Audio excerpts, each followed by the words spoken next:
Hello. How's it going, you guys? Happy Friday or Friday, depending on your feelings about Friday. How's it going? Are you guys ready to do some pattern drafting? I feel like you guys are. I know how much you like it. Me too. I feel like at first I was like, I can't think of anything to do, and now I have like this really long list, so I might move kind of quick so we can get through a lot of it.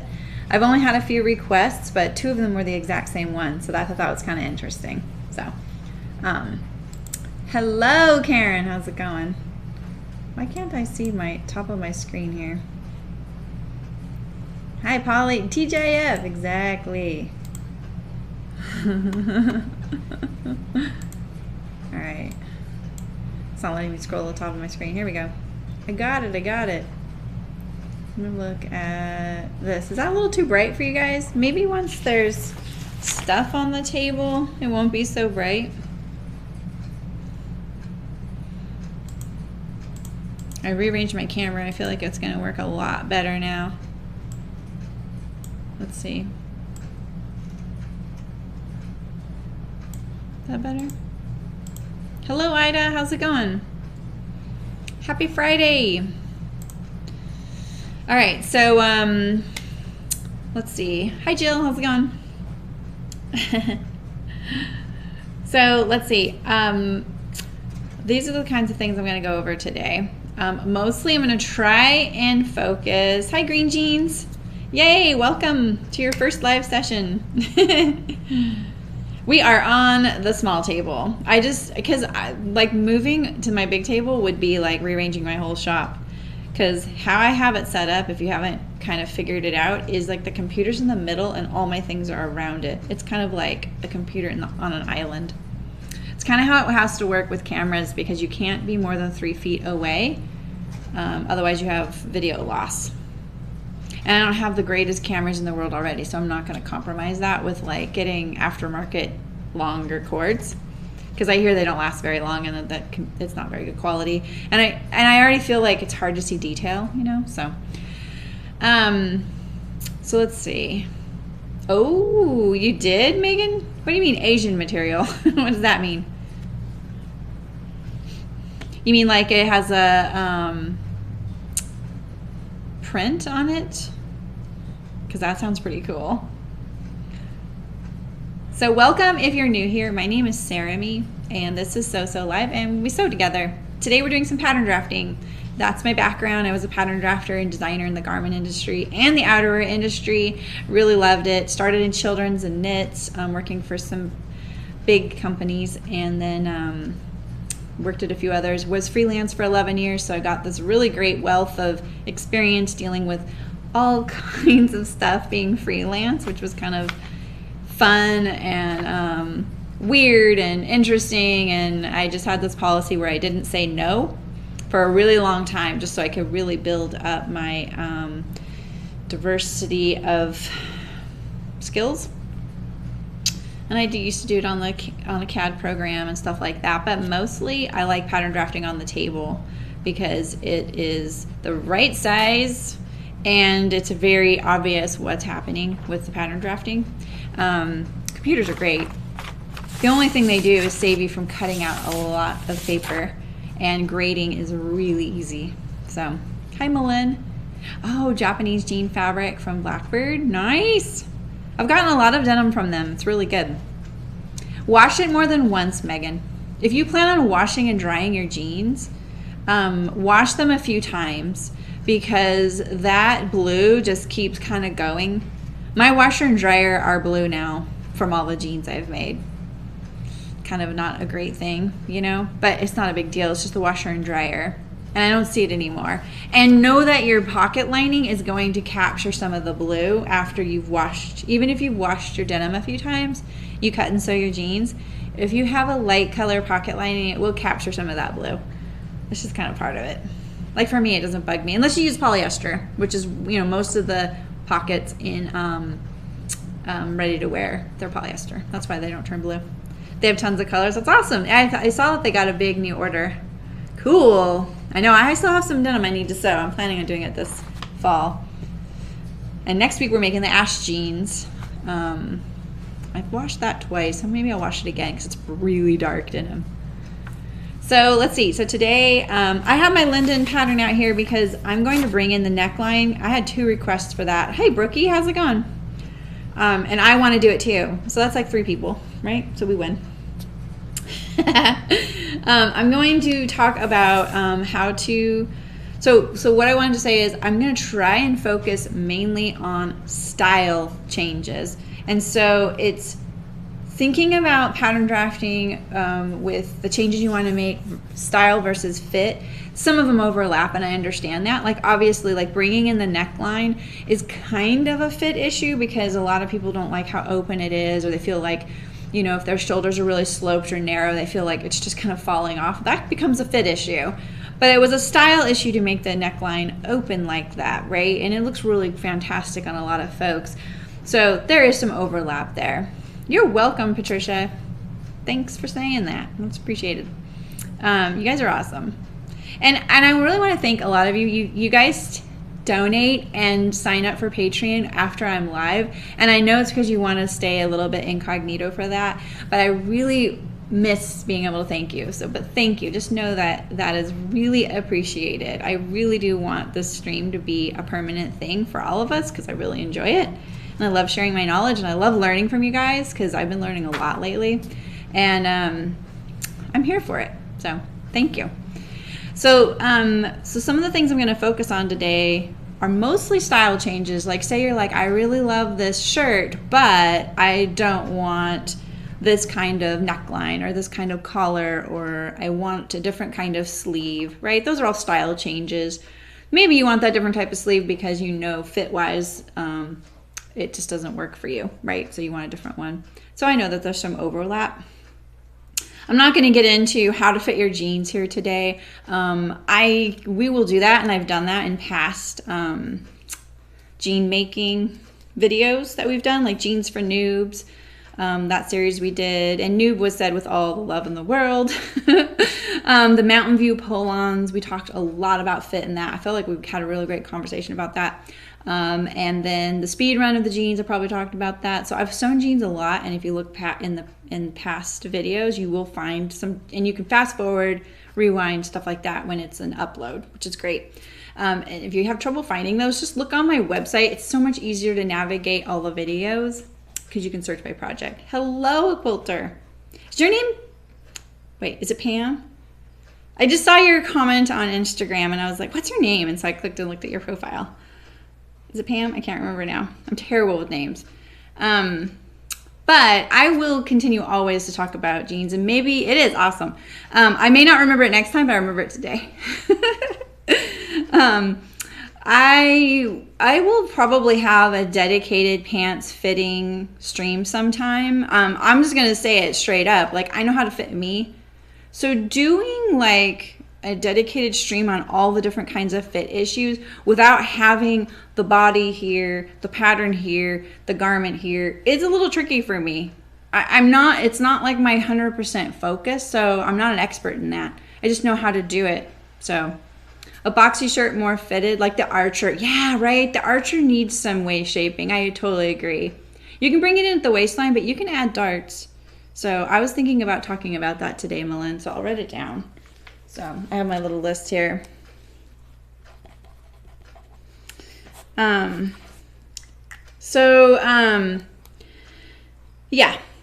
So I am going to try and just really address style changes, because sometimes those style changes will solve some of your fit issues as well. So it's just one of those things, right? So the things I have slated today are bringing in the neckline on the linden, which will apply to anything that you're doing.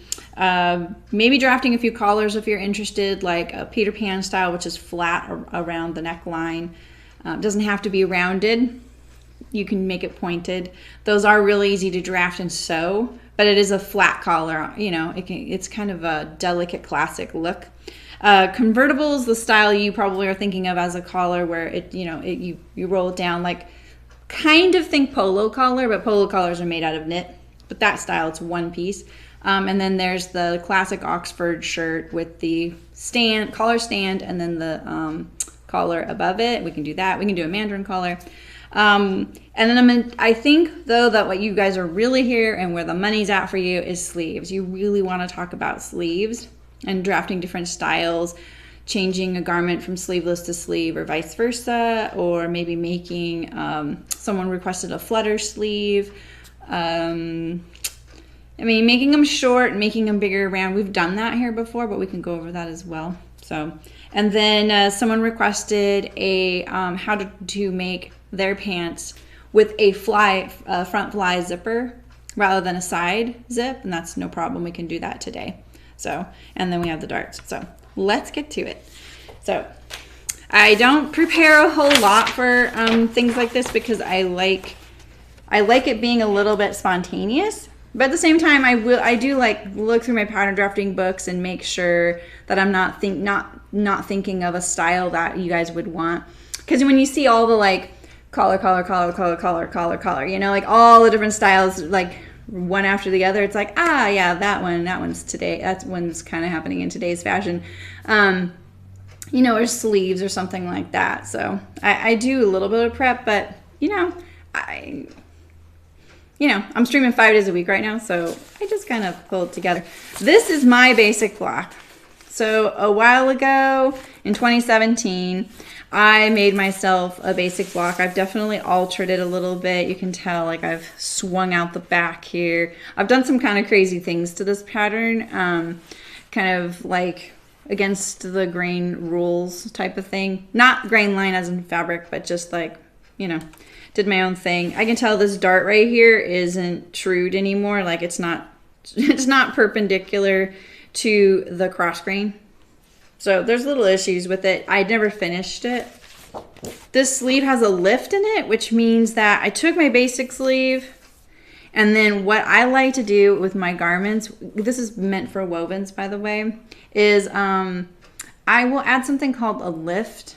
It's not like the perfect solution for the issue, but it's like the easiest, quickest, least disruptive to the design. And what I like is when I lift my arm up, my whole garment doesn't come up, right? I'm busty and I don't have a lot of waist below here, and I am kind of, you know, clumsy and I move around a lot. So I like putting this lift, which means I raise up like the old armhole was like this, or the sleeve line. It wasn't that low, I'm just exaggerating it. And so then I raise it up here, I fill it in essentially. And then I make sure that this distance still works inside my armhole. So things like that. So that's why my pattern looks a little different than what you're probably used to seeing. So here is also my knit shirts that we drafted recently together.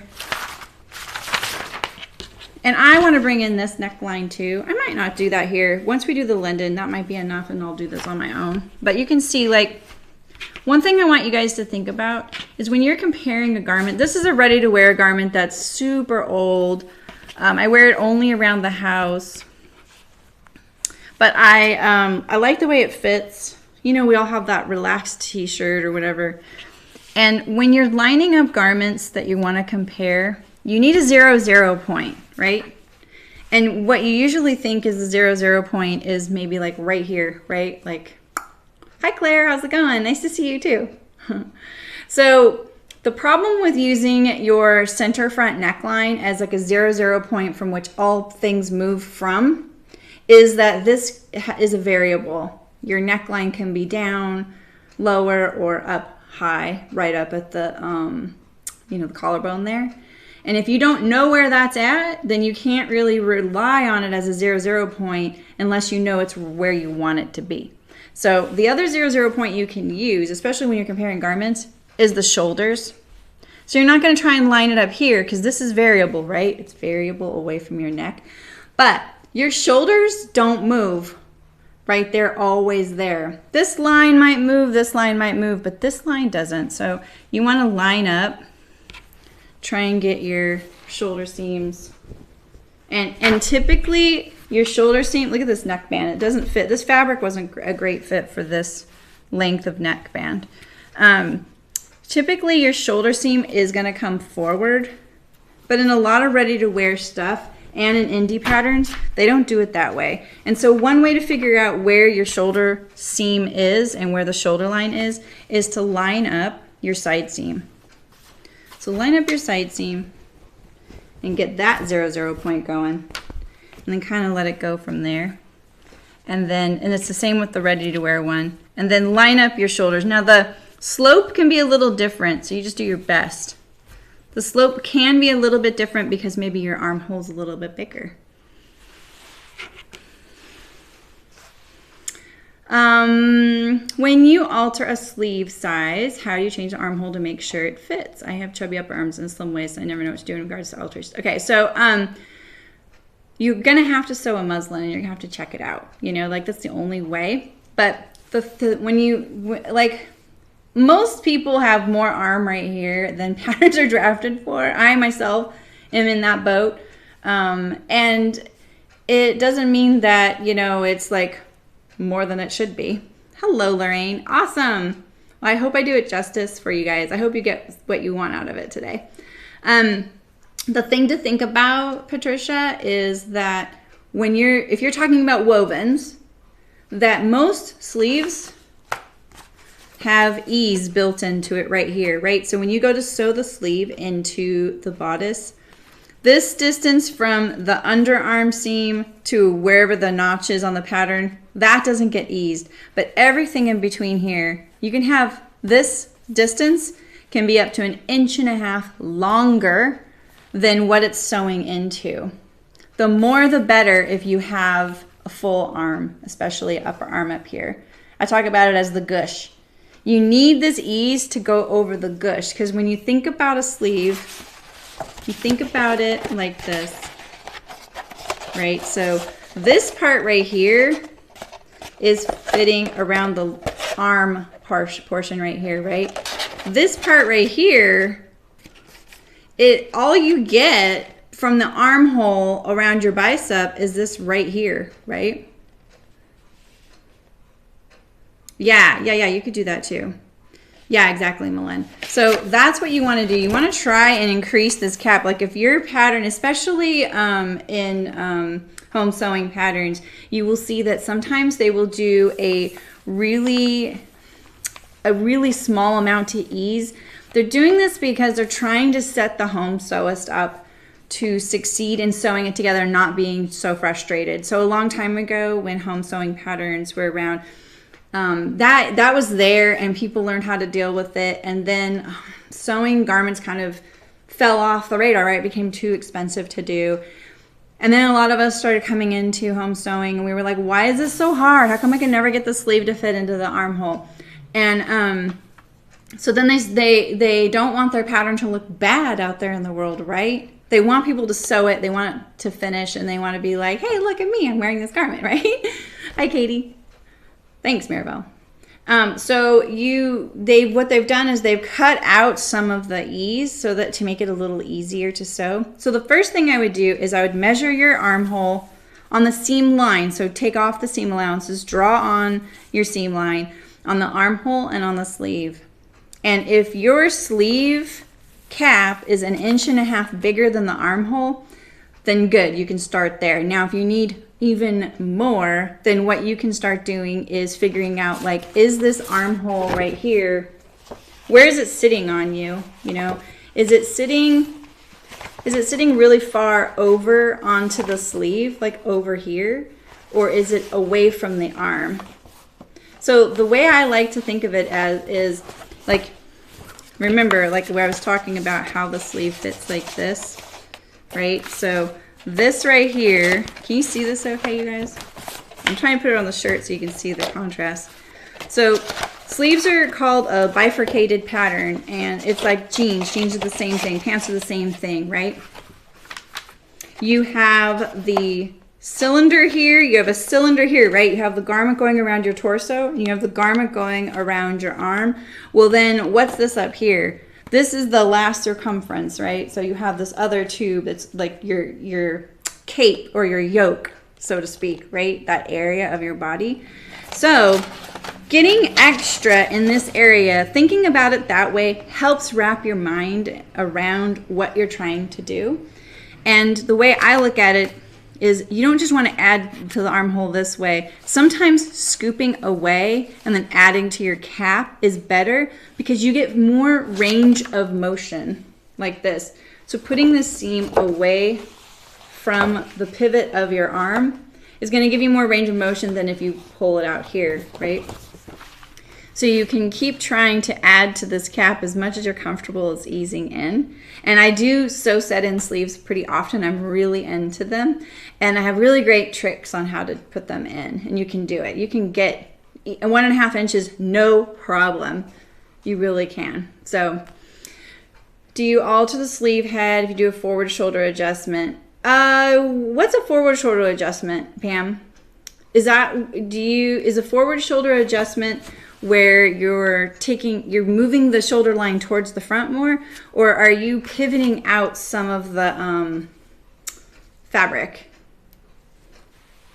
I did a drop shoulder in the t-shirt stream, Megan. Yeah. Okay, so if you're just moving your shoulder line and not changing this measurement here, you don't need to change anything on here. The only thing that might be different is that your notch to match your shoulder seam might be in a different spot. 3/8 of an inch.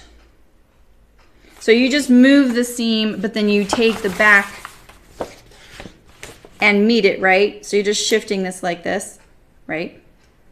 You're not just moving this one and creating a dart, right? Or are you creating a dart? Because if you're doing, you know, this, if you're just moving this line like this distance hasn't changed, right? But if you're doing, you know, essentially this, getting rid of some of your front, you've just made this distance different, and you're going to have to remove off the cap.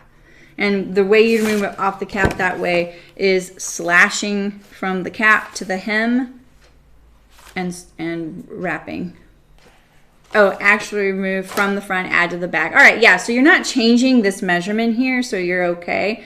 The only thing that's changing is where the notch is.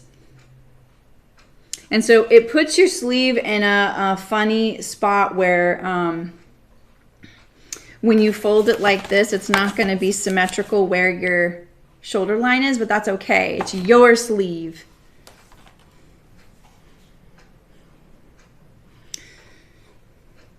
Yeah, so if you're not changing this measurement overall, you're good.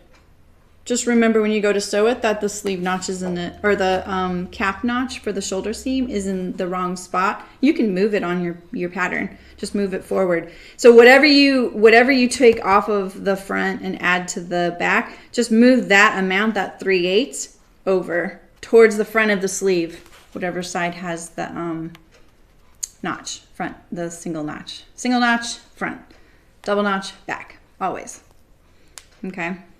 So Megan, for the drop shoulder, I did that in the t-shirt stream I did recently, I think in May, where I took the Moneta bodice and I made this one. And so basically what you're doing is you're moving this right here out and you're flattening the cap. So whatever you move this, you take off here. And I did kind of a rough version of that. I recommend trying a sample out. So. Oh, awesome, Patricia. Awesome. Yeah, so sleeves are really tricky to fit because, like I said, you have this one cylinder going to this cylinder that's all above this, right? So try and not think about this down. Just try and think about this area here. And this area here is so variable on so many people. It's just like nobody is the same as the next person. And I mean, honestly, we're lucky we live in an age where we're not all like corseted and all that, because man, those sleeves were so close fitting during that fashion period. They could barely move, and they were sewing it out of like taffeta and crap like that, you know, where there was just absolutely no give in the fabric, you know. So Yeah, but a really proper fitting sleeve and a really good fitting sleeve, you could get something really close fitting and still have full, almost full range of motion.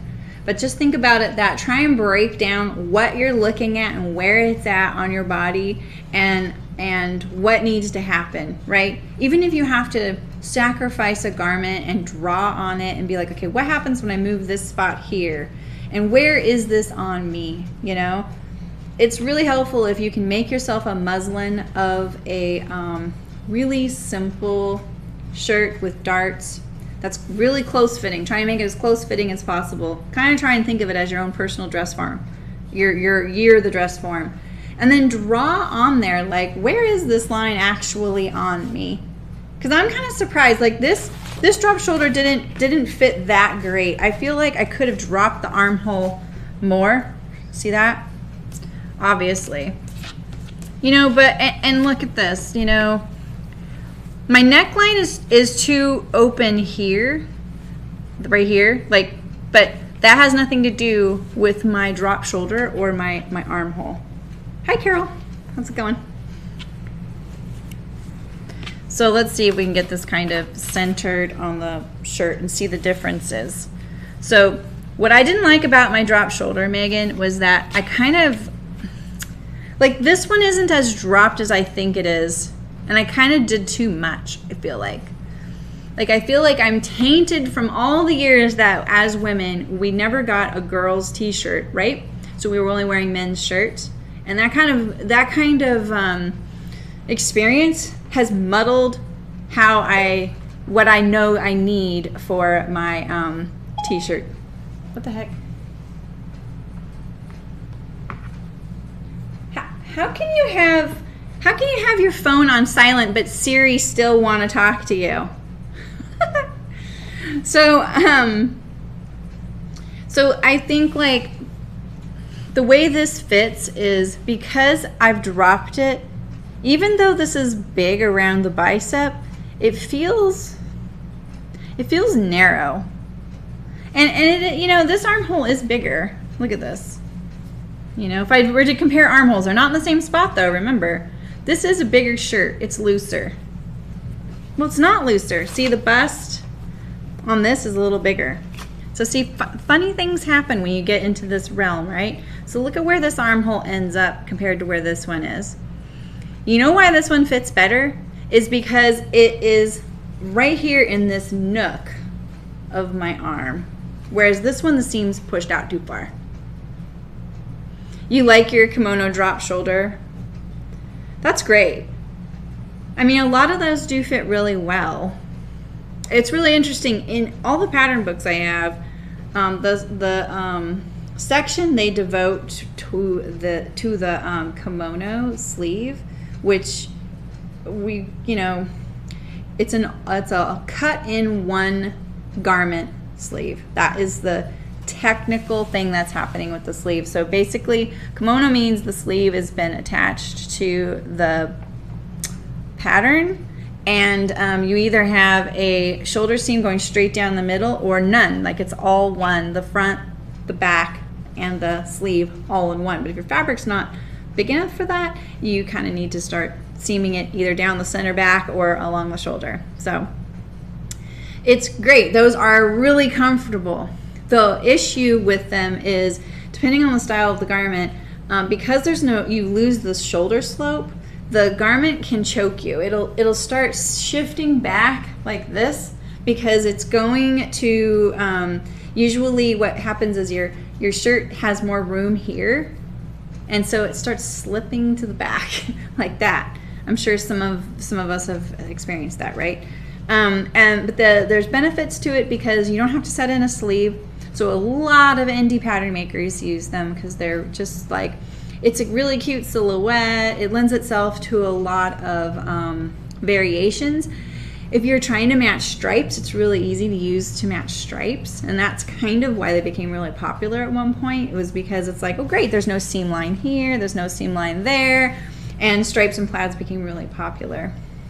Yours doesn't ever do that. Yeah, exactly. Yeah, so it just depends on the style of the garment.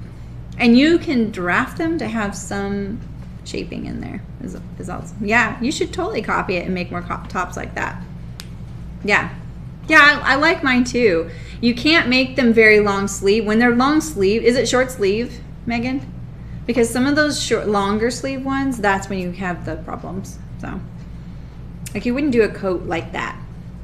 You do it in waterproof though, and it's because they try and get rid of all these seams right here because of rain and water. It's because there's no slope. It's 3/4. Yeah, well, that works well. If that works well for you, that's great. So it pulls like that because there's no slope in the shoulder. Because what they do, this is how they put it together. I might have to make my camera darker. They take the front, and they take the back, like this.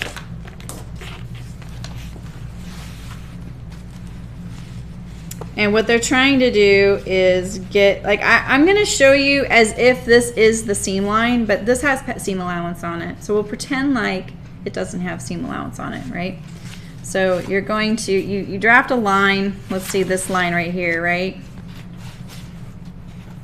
You put it, and let's say that you're trying to match these points here. You match these points first like this, right?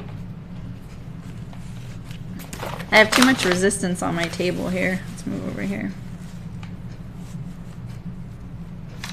Okay, so you got your points here. And then you put your sleeve and you match your points here. Remember, my sleeve has a lift, so it's not ideal for this. That's okay, Eileen. We haven't gotten too far into it yet. And it has a zipper on the arms too. Yeah, I want to see a picture of that. Okay, so then you match your points. Remember, mine has seam allowance and it has a lift right here. So what you lose your cap right here. Oops. And you gain fabric here and you gain fabric here. Okay? So this is an exaggerated version of what would happen, Malin. So all this fabric now is right here. All this fabric's right here. So it has no shaping there to rest on your body. Because remember, your shoulder has this shape right here. I mean, look at all this contour right here, you know? If this was just, like I have this on the straight line right here, all that. It's like 1.5 inches.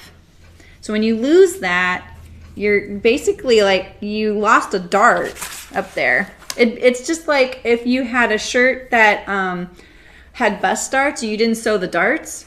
So, ooh, how do you add a set-in sleeve to a garment with a kimono sleeve? Ooh, that you can do that, but I don't recommend it because it'd be so much work. You should probably just pick a different pattern because usually it goes this way. It goes from set-in to kimono, and once you've lost all of this, finding it again isn't going to be quite as accurate as if you just start with a pattern that's closer to what you're looking for. Because if I did that, I'd have to cut and sew a couple. Yeah, I mean, what you can do, Pam, is sew your garment, sew the side seams, and leave the shoulder open and leave extra fabric, okay? Leave extra fabric. Pin this, like maybe wear a really fitted tank top or something, or a camisole or something like that you can pin to. So pretend like you're the dress form. It's not as like perfectly accurate as maybe if you had a dress form, but let's be honest, dress forms don't have actual boobs, right? You're welcome, Claire. Yeah, it's a good question. Because sometimes we do have that pattern. We're just like, I love this pattern, but you might love it because of that style line. Like Megan does, she really loves her kimono for that. And if she took that off, she probably wouldn't like that pattern as much. So what I would do, Pam, is cut out your front, cut out your back, sew them together, leave the shoulders open. Maybe give yourself like 1.5 inches of fabric there. Pin, you can do a half garment. Pin the garment to your center back spine and your center front. Try and line this up right here where your side seam is. Like where you think it is. Don't just go by the garment you're wearing underneath that you're pinning to. Try and look and see where you think that side seam should be on you. And try and get this perpendicular to the floor and get this whole balanced here. And then just let the fabric drape over your shoulder like this. Your front over your back. Front over your back. And then find that shoulder line there. and just draw on it with a Sharpie. I spent a lot of years drawing on muslin with Sharpies. So I always recommend getting some really inexpensive fabric that you don't care about. You don't have to pre-wash it or anything. Just know that it's what it is, you know. Yeah, it's the best way to figure out what's going to work is draping. If it's just for you, draping is great. It's just that we all don't have dress forms that are us. So you kind of got to like, you need a little helper to help you. You can do the whole garment, by the way. And because you're leaving the shoulders open, you can just put the front and the back on the fold, put in your darts, you know, and then slip it over best you can, wiggle in there, and then put your shoulders. And you might pin them, and they may be really different from one another. Just double check, look at the whole thing. Is it balanced? Is it hanging balanced on your body compared to, you know, like parallel? Is it looking like it's equidistant everywhere? The side seams are in the same place on either side of your body. You are asymmetrical, I guarantee it. We all are. So your shoulders could be different from each other. You might have a left front and a right front, so that's okay. We haven't done any pattern drafting. All right, so let's see here. I wish I should have pulled a better sleeve for myself. So let's raise this neckline really quick. Yeah, the shoulders are always first. It's true. We really take them for granted. But like my friend, I have a friend who sent me a picture recently of finishing her dress, and it was gaping right here. You know that one? It was a woven bodice, sleeveless, and all I wanted to do was reach through the phone and cut her shoulders. I wanted to cut the shoulders and see what happened, and flatten this out and drape it and see what happened. And what I think would have happened was that it would have made the shoulder lay more like this on her rather than like this, which is what you want, right? And it would have pushed it a little too far out. So I think she would have had to bring this line in towards the neck and this line in towards the body. Yeah, and it was really cute. The dress is super cute on her. But yeah, she gets this gapping. And I think she had this issue on another dress that wasn't the same pattern. So it could mean that she either needs a fuller armhole, like a little bit extra here, and she might have a shoulder adjustment she just needs to do on all of her patterns. And so I told her we could FaceTime and I would help her out. But that's what I wanted to do. Like the first, like when I'm trying to figure out like fit issues. Where's my pattern piece? I pulled out my pattern pieces. No, that's my tamarack jacket, right? Wait, I pulled out my pattern pieces. What did I do with them? Did I really lose them? Or are these? They're them. They're them. Okay. I just wanted to like cut the straps of her dress. It just like goes back to that draping, the years where I was draping in school, and when I had really extreme fit problems with the garment, we would drape. Draping is honestly a last resort in apparel manufacturing. You don't even have a dress form. I worked many places where we didn't have dress forms. That is a luxury. You would never do that. It's too time consuming. All right, so let's, so the best way to do this is to tape a piece of paper to each of your pieces, right? So let's just tape a little piece here, and I'm just going to raise the neck of my linden all the way around a little bit. So yeah, wouldn't it be nice if we could just have like a sewing buddy and we could just drape things on each other and figure out things? It's so hard to do on your own. Like, I know the rule of like, oh, you should always have a friend help you measure yourself. I don't even follow that rule, you know? I break that one. But draping is really hard. And what your non-sewing friend may think of as your center back may be different than what you think of as your center back, you know? So they don't know what you're looking for. So I'm just gonna tape a chunk of paper to each of my front and my back and my sleeve. All right. And then I'm gonna try and line them up best I can as if they're sewn together. Or what I can do is just add what I want. I'll use my Sharpie so you can see it, but I don't generally use my Sharpie. Yeah, exactly, Pam, exactly. Yeah, but you know, at least a quilter has a lot of experience handling fabric and knowing what it looks like when it's pulling or kind of canted a different direction. So don't underestimate them. They're probably more helpful than someone who doesn't sew, right? But at the same time, it's like gotta be someone you're comfortable being in your like camisole and, you know, and pinning and being that close to each other. So, all right, so I like to extend my grain line right there. I'm gonna add an even inch all the way around. I feel like I'm losing my line right there. So this is gonna change your neckband piece. You're gonna have to figure out what stretch your neckband needs to be once you make this change. It's gonna shorten it, and honestly, if you use the original pattern piece, it might be perfect for a smaller neckline. So you're gonna have to figure that out, and you can see how I figured it out in the cutting the linden on Monday or Tuesday. My Monday, your guys' is Tuesday. Because what I did was I just taped right on my table, and I was like, okay, here's my neckline.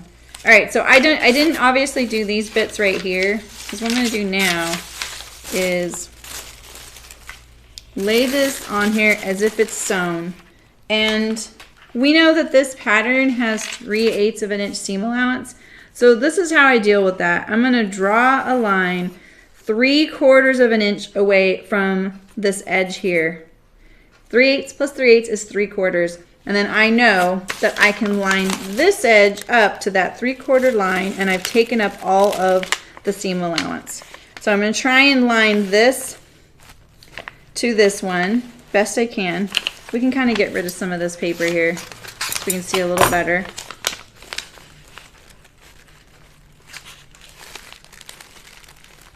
Okay, so we have our, I can kind of see the line right there. So now we have our seam line here. We'll weight this down as if it's sewn. And then you're gonna blend in the line here. So remember, this one, there's 3/8 here.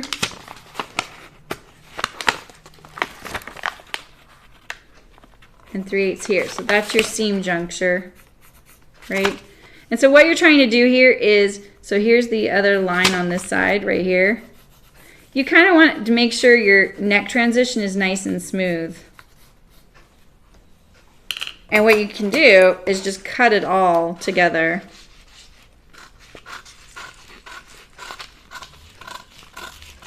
Like this. Now let's see what we got. So see right here, it went up, the paper went up where from that 1 inch mark.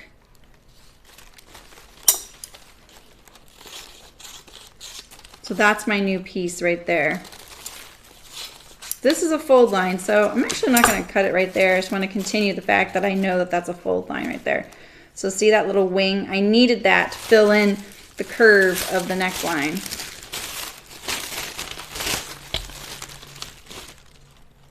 There we go. All right, so I didn't go all the way to there because we're gonna do that one next. And then I really like taping the pattern, the paper back here as well. And yes, I do I do cut out my pattern pieces, like the pieces of tissue. If you've transferred yours, then good job. I rarely do unless it's something I'm gonna sew a lot. Or I'm gonna make really drastic changes, you know? All right, so we can just chop off this extra. That's the center front or center back fold. Oh, and I accidentally, That's funny. I accidentally taped this upside down. So this is the right side. Hi, World Peas. Your name's Marie, isn't it? Welcome. I'm trying to get your guys' names. So let me see here. The ink on the tissue just looked like regular ink, so I can kind of see my line here. All right. Yeah, okay, cool.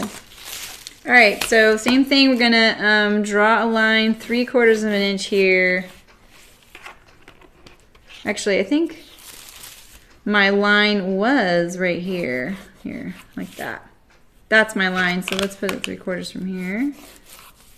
Not this one. And then we're gonna line this up on the seam line. You wanna do like a few inches, right? You don't just do the first 1/2 inch lining this up on the seam line. Because if you just do a 1/2 inch, you can get a lot of variability on this curve. You wanna get a good chunk of it, get a few inches of it, as if it's sewn.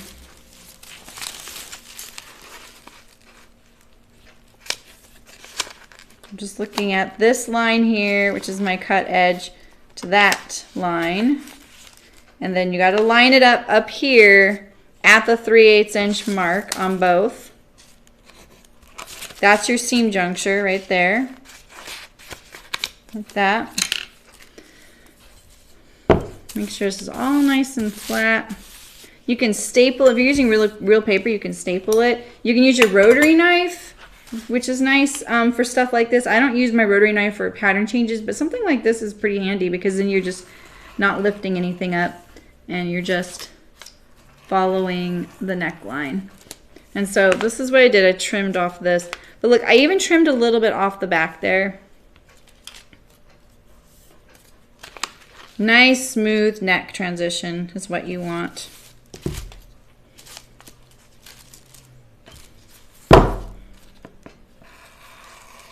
Okay, so now we have our new pieces, like that. So we have our front,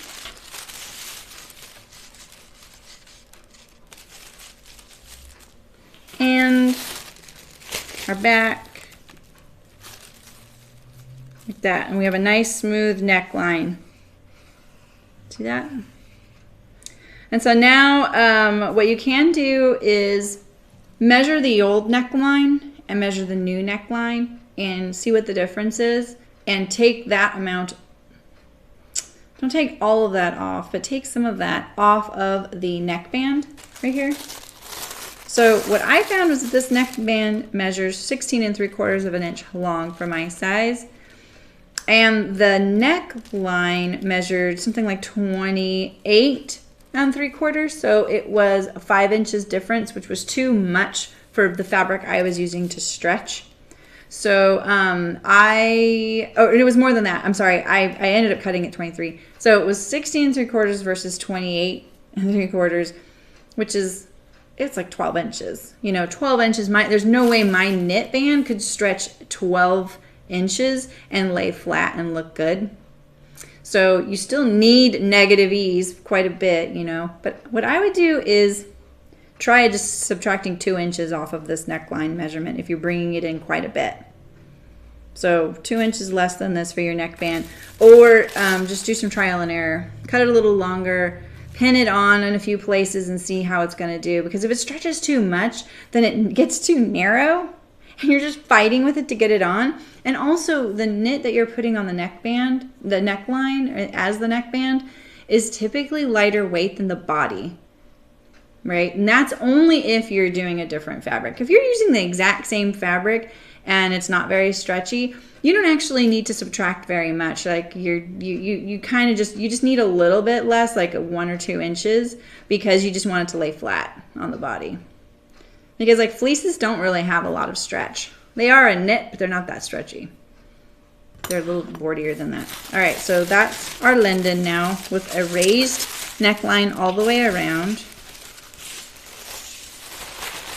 More of a classic sweatshirt type of look.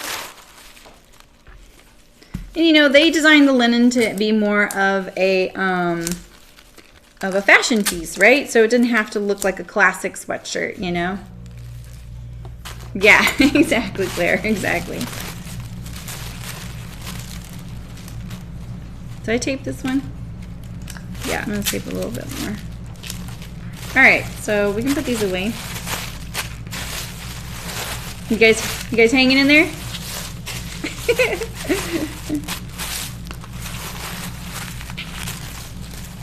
All right. Okay, so now if you wanted to do this exact same change on non-knits, same thing. It's exactly the same. You're typically going to have a set-in sleeve rather than the raglan. So yeah, you're going to line up your shoulder seams. Right, I need to do a better job here. You know me. I do like things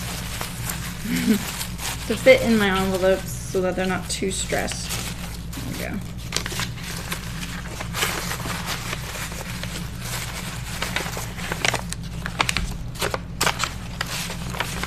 I go through too many projects to not put my stuff away immediately.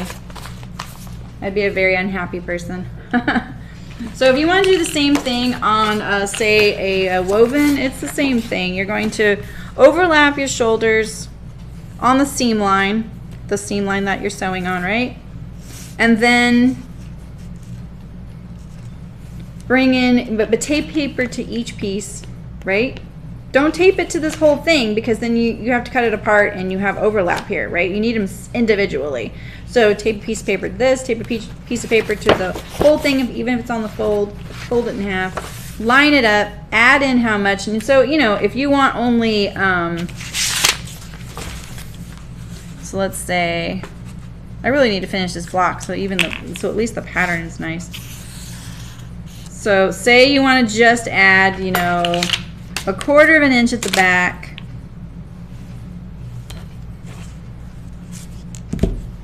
You can add 1/4 of an inch here. And say you want to add 3/4 of an inch here. Put in your center line on both. And then just blend it. There's no rule, just blend it. Maybe you know your shoulder needs to go in 5/8, so you can check that. Like, okay, yeah, that's about 5/8 right there. So no less than that. So let's pad that a little bit. And then make your nice smooth neck transition. And then if you're sewing a collar to that, you're gonna need to measure this. Find out where your shoulder line is. So these are your two shoulder lines.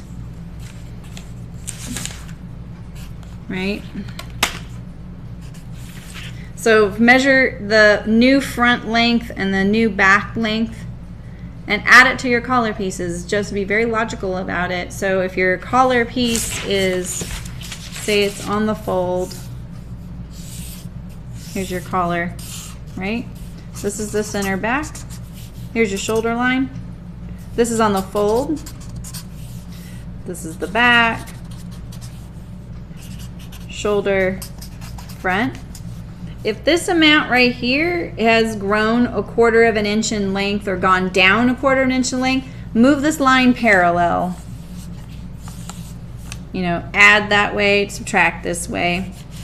You can use your shoulder line as your 0, point to make it the easiest to do the changes. So if this amount has changed, then take it off the fold. Like, you know, if your pattern piece is actually on the fold and it opens out, it's going to be a little trickier to adjust the piece, right? But mostly the indie patterns they just say cut on the fold, right? And so you can just take off of this. Just make sure you get a right angle here. You have to have a right angle, anything on the fold, right? So if this got 1/4 inch smaller, take off your 1/4 inch, put it back on the fold. The reason I say use the shoulder as the 0, point is basically then you're not really changing, because the collar looks like this. If you were to draw a straight line back here, the collar goes up here. If you're not changing it very much, that's a good place to do it. Otherwise, the proper way to do it would be to do it in each section. So you're going to take your back, measure your new back, So it was, you know, 2 3/4, now it's 2 1/2, so 2 1/2 inches. Draw your shoulder line, take your collar, and then retrace your new amount. Like, okay, this used to be 5 1/2, now it's 5 1/4. Stop at 5 1/4 and then trace your point. Is that too fast for you guys? Just think of it logically. Break it down into the section, front and back. Think about your right angles, if it's on the fold or not, what it affects, right? Now, if there's an under collar piece, you're going to have to do the exact same changes. Or you can just trace off your collar and subtract the same amount around the perimeter that they did. You can lay them on top of each other. Are you guys falling asleep? Okay. All right, so where's my long list? Here it is. Someone wanted a flutter sleeve. All right, let me show you how to do a flutter sleeve. Here come all the sleeve questions, I can see. I don't like using this sleeve as a example. So let me see if I can find a better sleeve that has more contrast. Hi, Janet. Thanks for joining us. Let me see if I can find a sleeve with, I just don't have one traced on manila. That's what I'm thinking. And if the manila is just easier for me to trace around. But let me just take a gander. Oh, wait, maybe my knit sleeve. I forgot I have my knit pattern. Let me see how my knit pattern looks. There's my drop.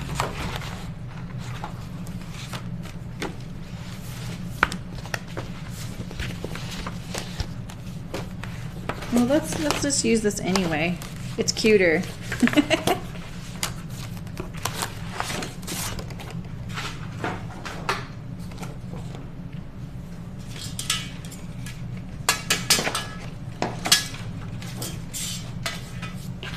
All right, so here is a little cap sleeve. This is for a t-shirt.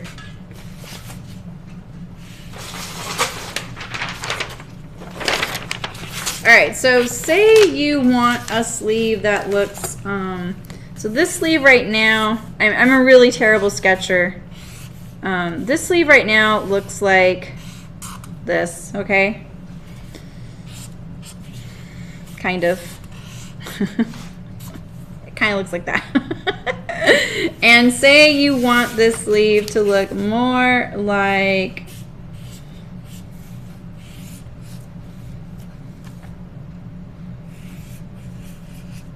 you want a lot of fullness at the bottom, right? Something like that. What you're gonna do, so make sure you draw your green line on the paper so you don't want to lose it. It's my front, it's my back. This sleeve right here is my knit sleeve, so it doesn't have any notches on it, all right? Let me just check something. I just realized something.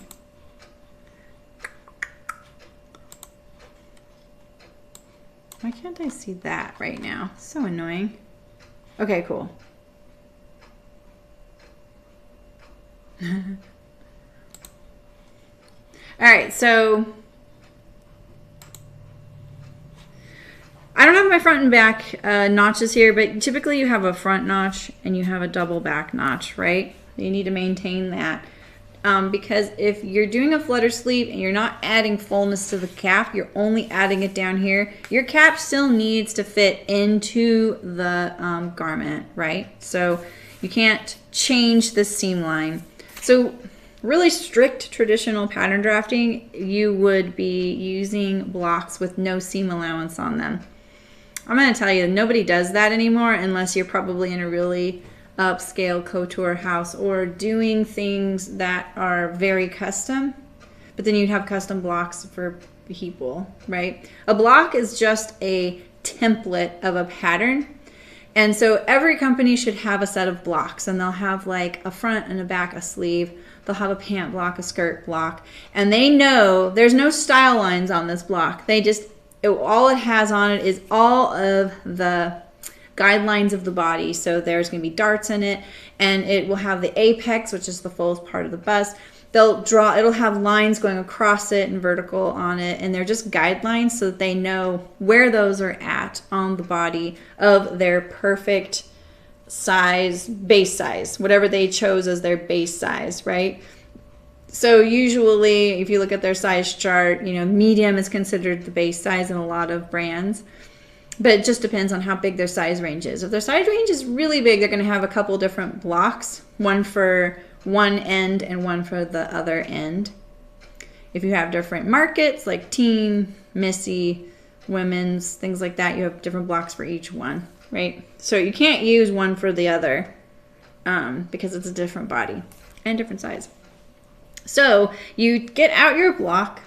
You don't typically use a pattern that's already been drafted and out there with style lines on it, unless you're like, hey, it's just like that, but with these 3 minor changes, then you would, because they're like, great, let's not poke the bear there, and you transfer the file over, make a copy, paste it, just like it's a computer file, and then you make those changes, and then you're like good to go, and you sew a couple and you see if it worked, right? But if you're like, hey, we're going to make a women's Oxford shirt from this really fitted, you know, top, you got to just refer to your block and start from there. So you have your pattern that you're wanting. You're like, I like this shirt a lot. I really want it to have a flutter sleeve. And so it depends on how much fullness you want, but you're probably going to go kind of big, right? You might as well. So you're going to just basically what you're doing is, maybe I can illustrate it on paper. You're going to cut and you're slashing and spreading basically. Because I'm using a manila piece of paper, I would trace it off. So I'll show you 2 different ways. You probably aren't using manila like me. I use manila because it's just easier to trace around it. So this sleeve is symmetrical. There's not really a front and back. So it could be on the fold essentially. Now I know my seam line is about right here, right? It's 3/8. That's the seam line. That's the finished part of the sleeve. This is my hemline right here. So essentially this is the core of the sleeve where the seam lines are. You're going to slash and spread, and you're going to try and do it evenly from right sleeve to left sleeve. Now, if you have a symmetrical sleeve, you could just do it to 1 and put it on the fold. It's totally fine. I would recommend that so that it's symmetrical. So you can measure these slits out, like say, oh, I'm going to do them every, you know, ½ inch or something, you know. That would be a lot. I would probably do them like every inch. So, or just maybe make them like this. We could do it, because remember, this center line isn't one of your spots. You want to kind of maintain your grain line. So center your first slit over that. Kind of like rethinking how I did that. So there we go. There's an inch. That's a little bit bigger than an inch. So we'll do the same amount, 1.5 inches. You don't have to be too precise if it's just for you. We'll just do a few like that.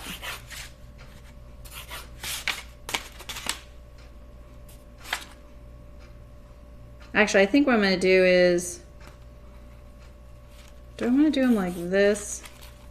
Yeah, actually, I think maybe I'll do that. I'll do them kind of like fanning out from the hemline. More like that, okay? You can do it this way too. We'll see let's see how they look different and see why we want to do one over the other, right?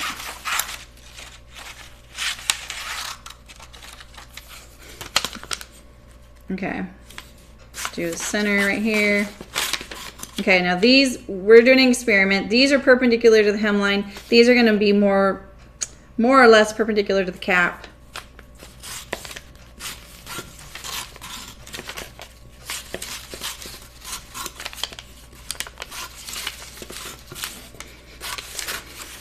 So let's see how they differ.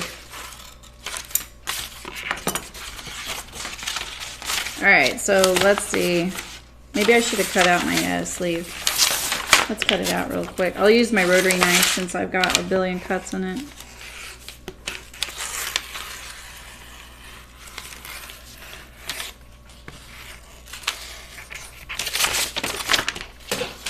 Oh, you guys, I totally forgot about the giveaway yesterday. I'm really sorry. I will go over the prize again and what the prompt is this week at the end of the stream. So try and remind me, all right? Sorry about that. I'm loving all the responses you guys have been giving me so far, too. All right, so let's,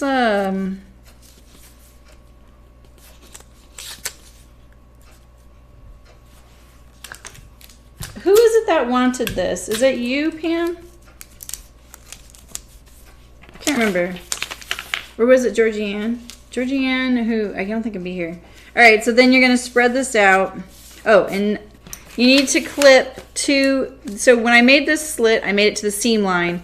And you need to do it from the top, too. It doesn't matter what angle you do it from the top. You just need a release point. That's all. No, not you. Okay. So you just need a release point. I think it might be Georgianne. Okay. So, because basically you don't want to go through the seam line because this is the finished line, right? You need that to still fit into the sleeve armhole, right? So you're going to spread this out like this and kind of equally spread out your little openings here like this. They'll want to kind of fight you. You can make these slits a little bigger if they do. You just don't want to go all the way through, so you just gotta be careful. So just put a few pieces of tape.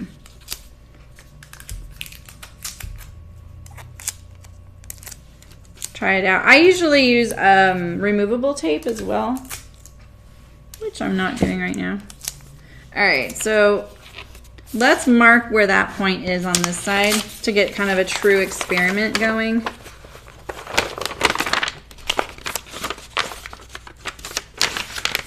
Let's see. Sometimes you can just go like this and it'll transfer some ink, and sometimes not. So then when you can't, you're gonna use, like you can poke a hole with a pin. I have a tracing wheel.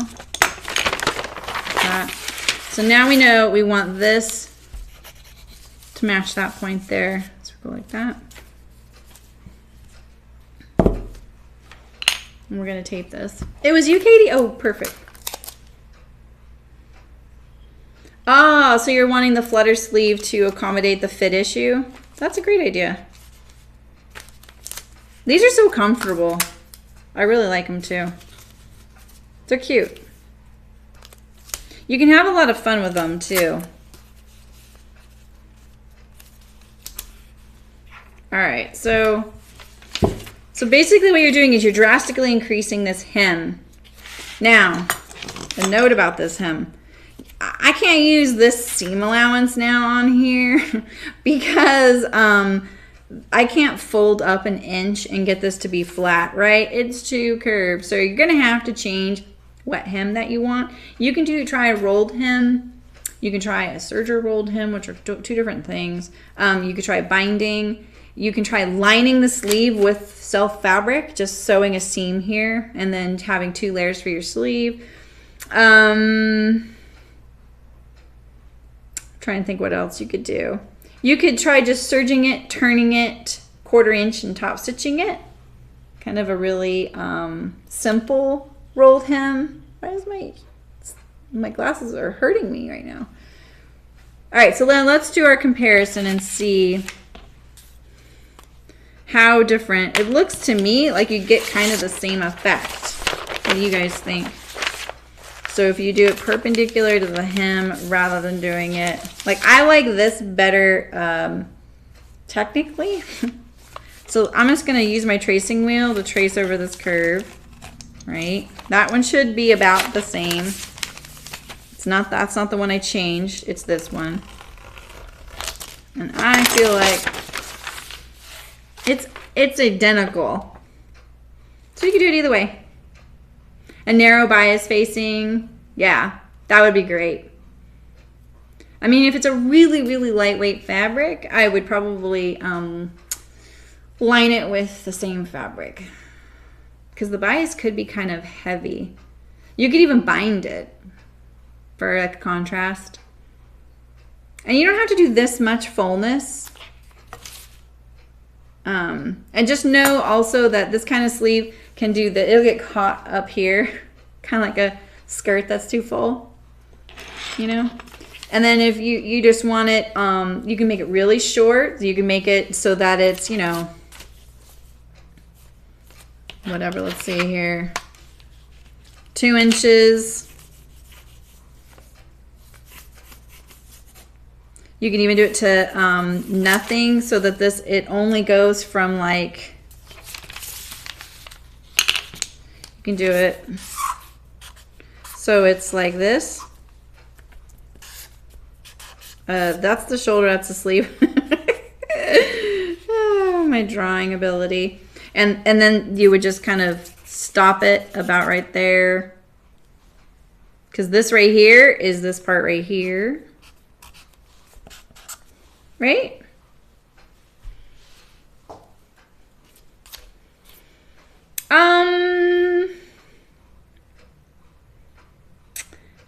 Sleeves for me, I think it's just ingrained that they're symmetrical.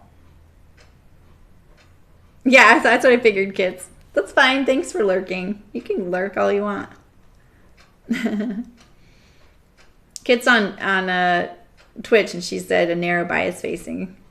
That was her suggestion for the hem. Yeah, I mean, I think so, Katie. It's such a small area on your body that you don't really need it to be asymmetrical. And the grain line's kind of important with sleeves sometimes. I mean, now that you're adding all this fullness, yeah, you have a lot of leeway. But at the same time, you know, you can get unforeseen consequences by messing around with some of that stuff. So I would just stick with it. It also makes cutting it out a little easier too. Just make sure you mark your front and your back. So that's how I would do that. And these are kind of the, you know, the things you're going to get from it. You can do it a little bit or a lot. You've done 3/4 of a circle just to around that point you marked. And it looks so floating, like to here, this point, this one right here. And so then you even did more. Like you opened this like all the way to here. Yeah, wow. Yeah, so Katie, a gal on Twitch said she's done like 3/4 of a circle, which means, you know, like a full circle would be this, right? We did a half circle. So if you brought this up to like here, you'd have 3/4 of a circle, and then she stopped it here. So wow, so that was a pattern piece that basically looked like this, right? Something like that. That would be really cool. What about shortening the shoulder on top in order to open a neckline? Shorten the shoulder on top in order to open a neckline. Yeah. So if you wanted to, so you want to open your neckline, Megan, or yeah. So okay, wait. So is there any more questions about this? Because I'll set this aside now. So that would be your little petal sleeve. You know, let me do a couple more sleeve things. I want to do a couple more sleeve things so that we have a lot of sleeve things we could do. You could make this sleeve a little more fitted, you know. I would trace it off like this, and then you can pivot it like this, and then redraw your cap. And you just took out fullness around the bicep. Oh, to a deep V-neck. Okay, Megan, yeah, we can do that. And you're gonna do the same on both sides. So just, you know, if you are going to take out an inch, you're gonna mark an inch on either side of your grain line here. See, here's my 1 inch mark. Hold it at the seam line, pivot to the grain line. You just took out a whole inch on one side of your sleeve. Redraw your cap. And then same with the other side, like this. And then what you're gonna get is a more tailored looking sleeve, and then now you have this point here. You're gonna have to blend it. You might have a little bit of trouble getting this sleeve to work. It might be too curved. You might have to do a facing instead. But see, look at that. You also lose a little bit across where the gush is, so you might consider filling it in a little bit like this. So then your new line is more like here.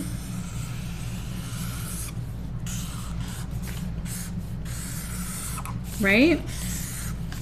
And so this would be something like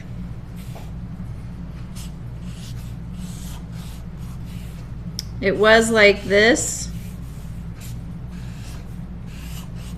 and you made it more like this.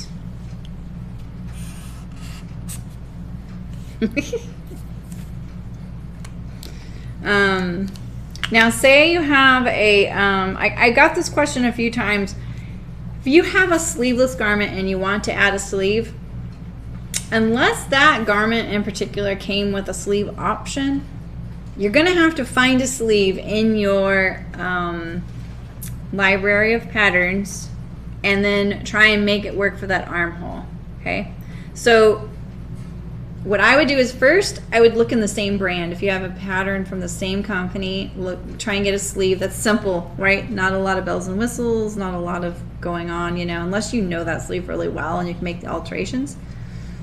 You're really looking for this right here, this little depth here, this width here, and this measurement. That is kind of the key to a sleeve right here. This is where it's at. All of this is just like fluff.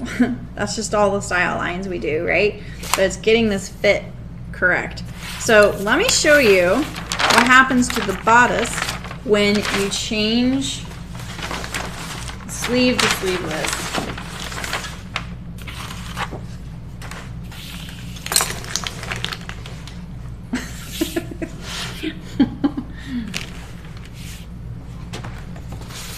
All right.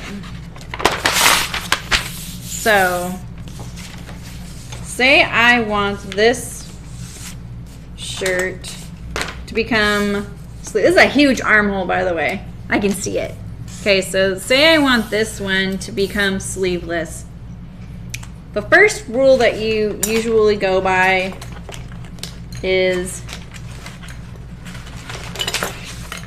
you go up 3/4 of an inch and in 1/2 an inch.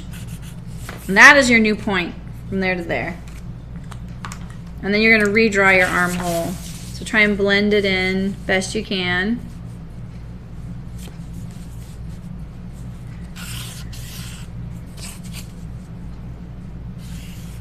To your old lines, right? So this is your new point of your bodice. So this is sleeve to sleeveless.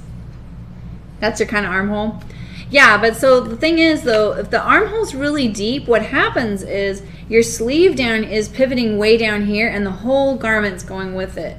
So honestly, sleeves, the armhole that's closer fitting to you gives you more range of motion. It's kind of counter to how you think. Because when I was kind of a novice, I would do that a lot. I would be like, bigger is better. And then like, why is this such a mess? You know? And the person would be like, well, yeah, this does feel better. But I could see, I'm like, that's not doing what I want it to do. Especially in outerwear, when you really want range of motion without slippage of the garment. You know? Yes, you will rip your sleeve. Exactly. Ask you know how exactly. It's true. Yeah, I don't know why that is either. It's funny though. But if you have more, sometimes you'll get your side seam caught or it gets bound up. Because look at that, I have less room because the pivot point's, you know, down low. It's too low. It's not in the area of it pivoting. Let me try and think of like. I mean, it's just like a picture a little kid with a grown man's shirt on, right? They just sit there and it's just like bagging around. Or a bra hanging out. Yeah, I mean, you can narrow the cuff. That'll help for that, but it doesn't solve that. All right, so now if you want to make a garment that's sleeveless with a sleeve, so say we'll pretend like this garment is sleeveless right here. And we want it to be with a sleeve. You're going to just do the opposite.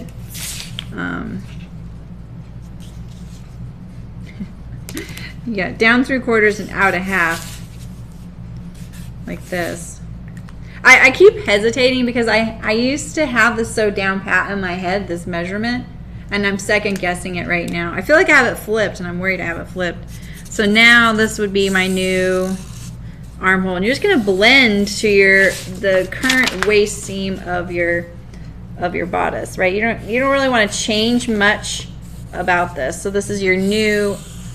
So this was sleeveless. Oh my God. To sleeve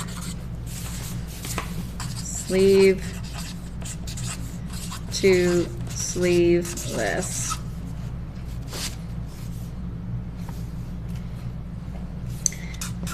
Down 3/4, out a half, up 3/4, in a half, something like that.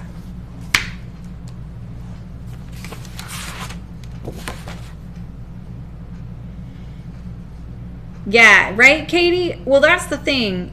I mean, to be honest, like in school, when they were trying to figure out what I should major in, they told me that I should go into being a director for TV and stuff like that. And it's kind of funny that I'm doing YouTube now. But I really wish that they would have had less sexism then. Boy, is that a topic. And they would have told me, hey, you'd be a really great engineering student. You'd really like engineering, because that is really what it is all about. It's 3D design. Would it work to trace the armhole from a pattern with a sleeve and that sleeve as well? For which part, Malin? What's the I don't know what to answer for that. Like, what are you going for?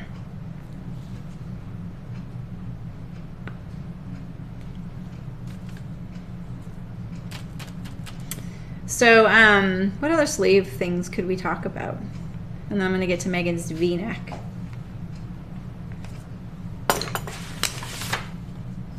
Short and fitted, kimono. I kind of showed you petal, flutter, and kimono. Yeah. We talked about collars. I have the flies up here, and I had some darts that I want to talk about. Princess seams need to make a comeback, by the way. One of my goals is to draft a basic block pattern in different sizes and offer it as something for sale for a really affordable price, and then you can just use it for you and custom fit it to you and use it as your base. And then occasionally we'd have like pattern streams where like, hey, let's turn this into this, you know. If you want to add a sleeve to something sleeveless, just copy both sleeve and armhole. Yeah, totally. Yeah, so what you would do is try and line up your shoulders and your grain lines and things what I would probably go for, like say this is a front from another pattern and it's got a sleeve and this one doesn't, right? And I want to add it. I would probably put the centers on themselves and put the shoulders up right here, right? I would match these two things, and then I would trace the armhole and the sleeve. Yeah, right? Don't you guys think? This is the hilarious thing, you guys, is that, let's see, how long ago? Like 20 years ago? That was my idea. That was my idea when not 20 years ago. It was after being freelance as a pattern drafter. My idea when I closed that business was I was going to start a line of home sewing patterns that taught you how to draft patterns for yourself. So you would be like, okay, I've got a basic block, and then in it would have like, this is how you go to these 6 sleeves, these 6 bodice styles. And then like you could just buy expansion packs as they became available, you know? And then I got distracted and did chicken boots. And the thing is, you guys, the garment industry, the home sewing industry was not ready for that. It wouldn't have made it. Computers and stuff like that, they just weren't there yet. I mean, they were there, but they weren't there, you know? So, well, that's great, you guys. I'm glad to know you'd be interested in that. I'm thinking about it once these chicken boots patterns are done. Yeah, because you could buy a block. Like I would be like, okay, here's the sizes, here's the range. buy, you can get like these 3 sizes in one pack, and it's like above and below where you're at. And then you tailor that to you, get it to look the way you need, and then you'd have your own block. Yeah. Yeah, right, Terry? Yeah. Let's get sewing. Really, Megan? That's really cool. That's how you learn to make arm sleeves fit your arm shape. Yeah. Yeah, you need your own. And the thing is, like, then you can go, hey, how do I get that look? How do I get a pop over collar? How do I get, I mean, like, that's the thing is, like, basically all the pattern companies would hate this idea. But, you learn a lot from having your own custom things, and then you can compare it to other patterns. Like, it doesn't stop you from buying those things. So, why do my glasses hate me today? Oh, look at that. They're bending right there. You guys, I need new glasses, and I've only had them a year. I am the hardest on on things like that. Okay. Let's do this. Good thing I don't have a roommate. Okay.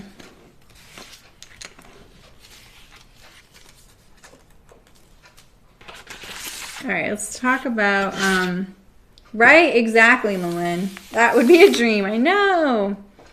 You need new glasses too? I know. The thing is, I know they're going to be like, oh, it's not time for you to get an exam. Exactly. Kit wrote, the pattern industry hates her. Click to find out why. Yeah. Twitch viewers are so good at coming up with clickbait titles.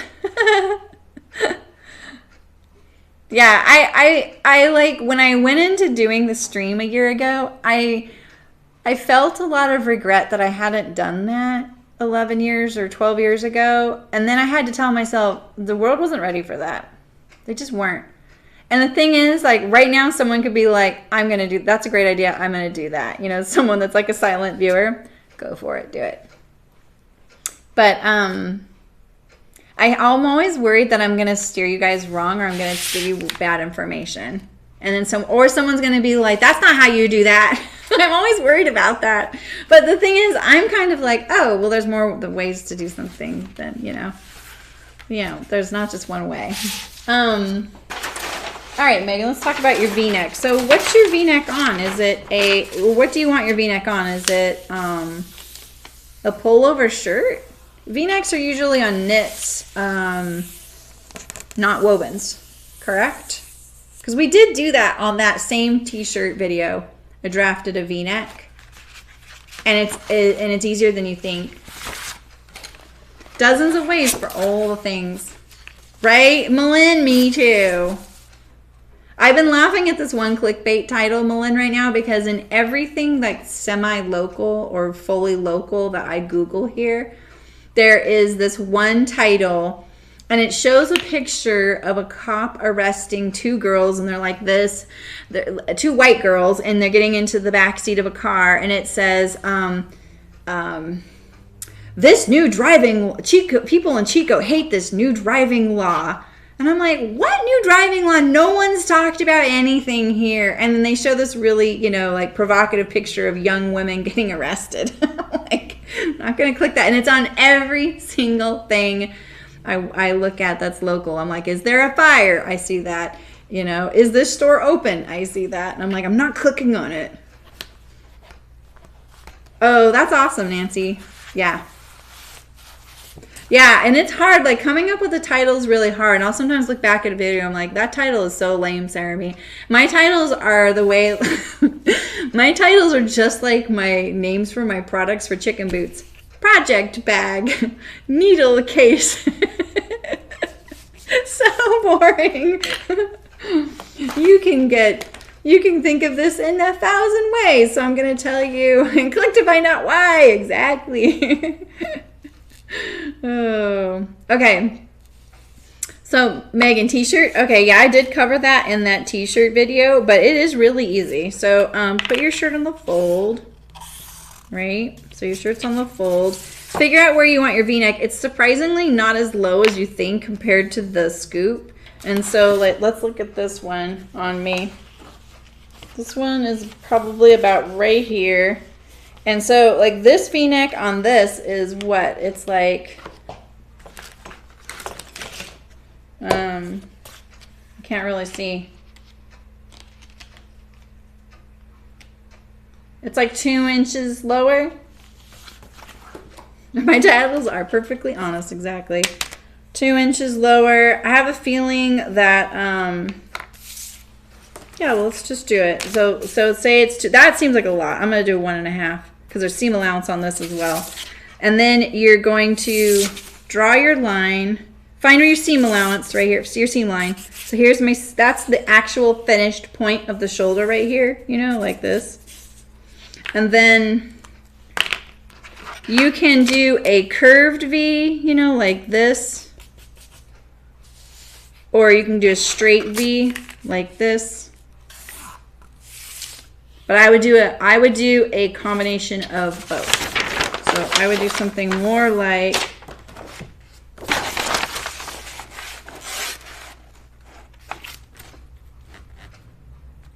this. I don't know what this pattern is. The fact that this isn't on the fold, I know this pattern isn't on the fold. But it says that this is the center front line. Because this is my block, I don't have to have seam allowance or anything on it, but I know there is on those seams. I know how I draft my own blocks.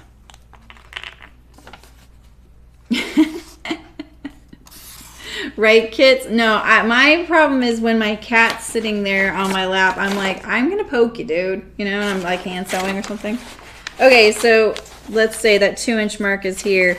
What I would do is I would kind of make the V more straight here, and then I would kind of blend it in like that, rather than going straight line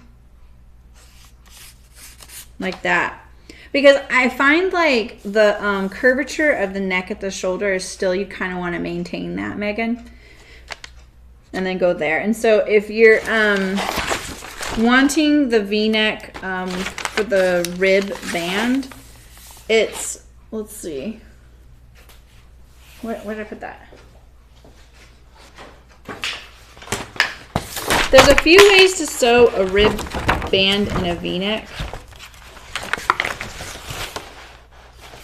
Neck. Those are all my t-shirt blocks. I have variations. I drafted these all during that stream. The only one I'm kind of unhappy with is the drop shoulder and the way it fits right through here.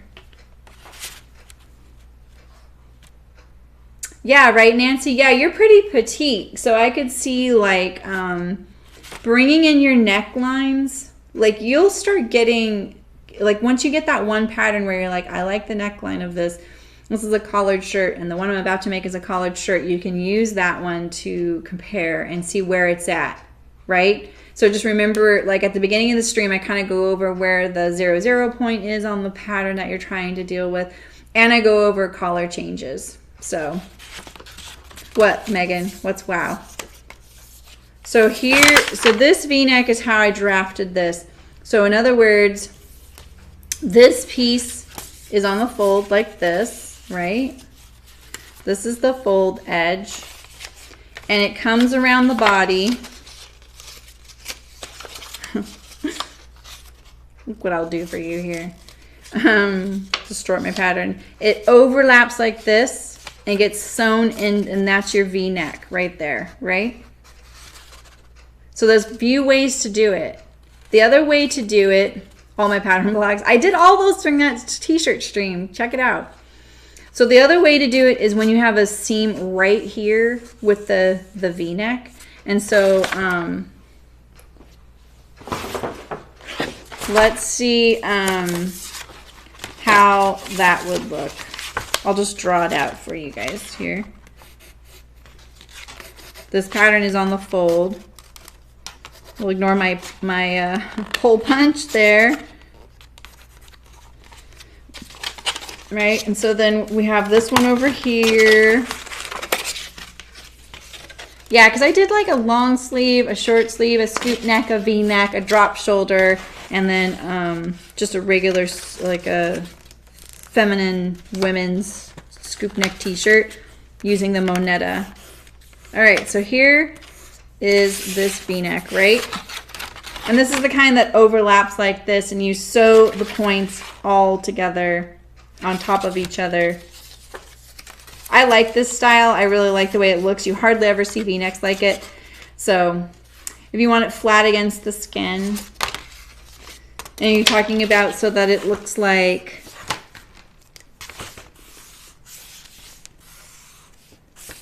this, that's what I was about to draft that. So this one, we would take this pattern and we would cut it here and add a seam allowance here, and then the pattern piece would look like this on the fold. So one side would go like this.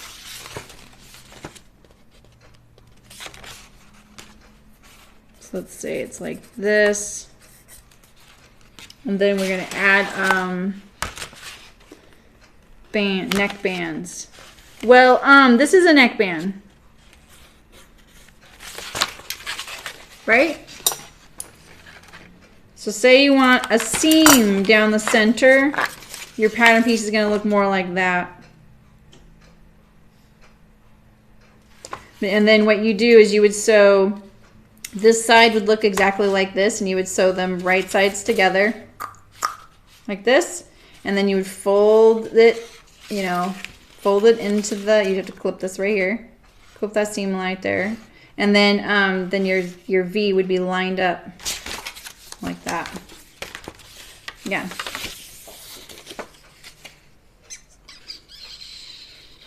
Yeah, so that's how you do it. And then sewing those in, Megan, I would practice a couple times, because what happens is it's really easy when you're sewing your V-neck in. Okay, here's your bodice, right? And you're coming along, and you get here and you're like this to the pattern piece, right? You're not like this. You're like this.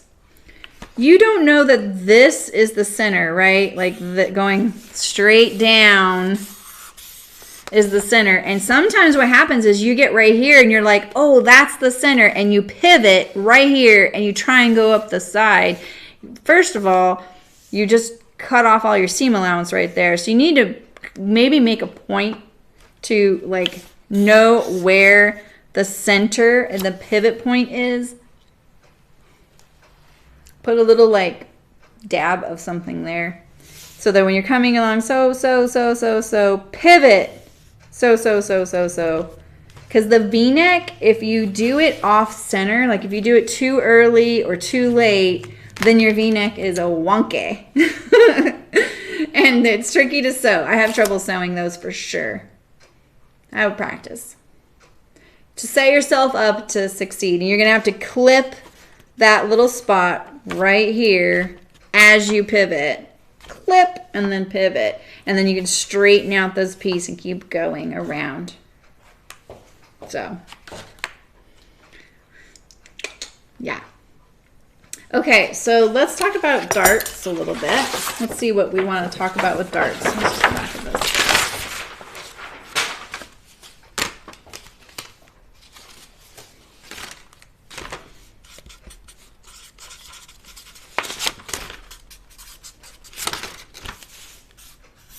I just need to make some notes here for me.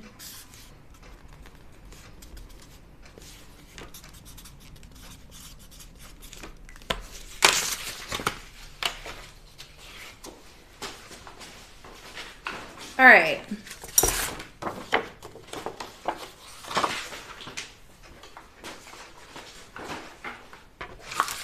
So now darts. So my dart right here, you can tell it's really long, and then there's these little holes here. You snuck in, Jan? Princess seams? Okay, we'll do princess seams. Now, the reason that's there is because this is my waist seam. See how short-waisted I am? So this technically is my waist. And this is below my waist. So that it's gonna go out wider here and then taper less here. But this one tapers quite a bit, you know? So that's when you see these little halfway point drill holes in a dart, it's because that's the waist. That's the narrowest point of the pattern. You can put it wherever you want, but typically it's at the waist, which is the narrowest spot, right? So it's the same with the back. I have them here too, and look, it goes to nothing by the time it gets to my hem.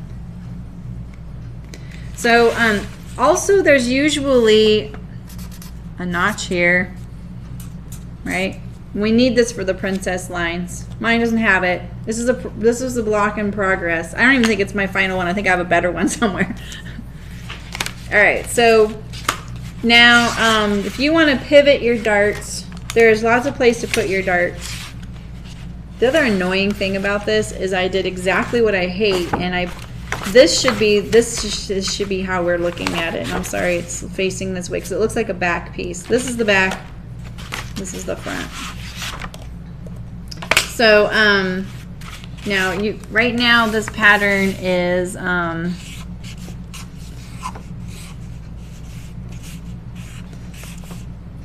like this. Right, dart's right there. Now, if you wanted to, you could split the dart and put it also in the armhole. Or you could do it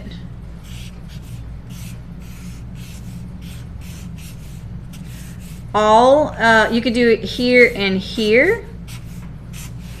Very traditional. Ah, okay, Nancy. Exactly. And so the other thing you can do is rotate all of it into the armhole. Now the reason you can rotate it to here, and I'm going to show you how to do these things. So you can put these darts all these places on the front. This is the front. The armhole notches are usually about 3 inches up from the side seam, but they're usually already on your pattern. I don't know why it's not on mine. What I probably did, because I can see you probably can't see it, but look, I've cut away. What I probably did was it was there. See that right there? That's a good indication. I probably scooped it out for something, and then I added it back, and then the notch was gone. You're not annoying me at all. Is what kind of paper? This right here.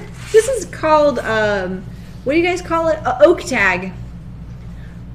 I like oak tag because you can trace around it. I call it manila. Sorry, I keep calling it manila. Most people call it oak tag. I think that's an East Coast thing, and a West Coast thing is manila, but I see oak tag more often. Whatever you call it. It's like a heavier than cardstock a little bit. It's, the thing about it, like I buy a big roll of it. Here's mine. This is my roll of paper. It's like 44 inches wide. It's pretty hefty. I don't know if you can see down the center of it. It costs as much to ship it as it does to buy it, so it's pretty much double the cost. If you don't need it very often, you can probably buy it in like 5 yard meters or 5 yard or 5 meter increments, rolled up. Yeah. And Shanika gave me the tip that Waywack has my they call it a needle point tracing wheel, and they probably have pattern paper on there too. You might, Nancy. Yeah, right. That would be great. So you're looking for, I'm trying to remember the pounds, because there is lightweight. I would just get the lightweight. It doesn't matter what weight. Get whatever weight you want. Don't get heavier. Heavier is not always better. If it's really heavy, it's hard to cut, and paper cuts are a legit issue with this paper. So yeah. So your darts, what I like about it, I put most of my patterns on, oh, you got the needlepoint roller on Amazon. Awesome. Yeah, be careful with that thing. I've had mine for so long. I can't believe I saw it on Waywack for like $4. I was like, what? Mine's a wooden handle. It says Japan on it. No idea where it came from, but it's pretty cool. I love it. And I just use it to transfer things. And it'll be great for tomorrow's stream when we're copying a garment, because then you don't have to take apart the garment. It's the sneaky way people copy garments so that they can still return the garment to the store. So naughty. I haven't never done that before, but I have copied measurements. So when you want to do your darts, it is as simple as pivoting. $7, that's great. Wow, it's green. Oh my God, I want a green one now. All right, so now this is my pivot point, right? So on your block, that someday you're going to have your own block, right? You would also have your apex right here, right? That is the fullest part of your bust. You absolutely do not want a dart to end there. And you want your dart usually to back off about 1 inch. So maybe my bust is about right here. 1 inch away from the apex. The apex is the fullest part of the bust. So you want your dart to back off about 1 inch and finish from there. Too high and it looks weird, too low, you want it either perpendicular here or below. All right, so now these are your 3 points. You need this one, you need this apex, and you need this. If you don't know where this is, just remember it's about 1 inch away from the back off of your dart. See, okay? So then you're going to trace your, let's get a bigger piece of paper.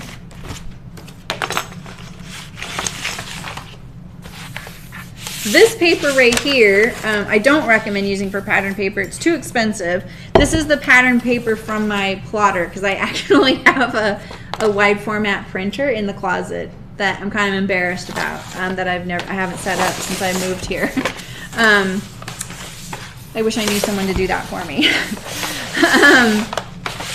But if you want pattern paper that is really handy to use, you want to get something called dot paper. And it's white paper with blue letters all over it that are 1 inch apart. And they usually say something like blue line, B-L-U-E-L-I, like that. And it's like in a grid.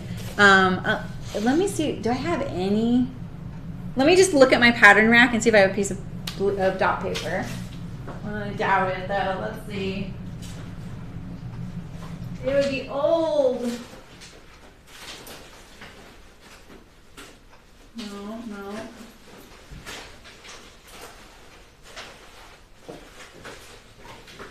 Oh, yeah, here we go. What is this? Okay, this is a top I actually knocked off because it fell apart on me. So this is dot paper. And can you see the little letters and numbers on it? This one just says 1 + 1 + 1, 2 + 2 + 2, 3 +, and then there's like A, B, C, D, ++, E, F, G, H, ++. It doesn't make a difference what it says. It's just then you know these are 1 inch apart. And this is a really great paper to use in pattern drafting. It's a little lighter weight, but it's strong enough, and having the blue dots on it is really helpful, because then you're like, that's my pattern paper over there. You know, like you notice the pattern piece.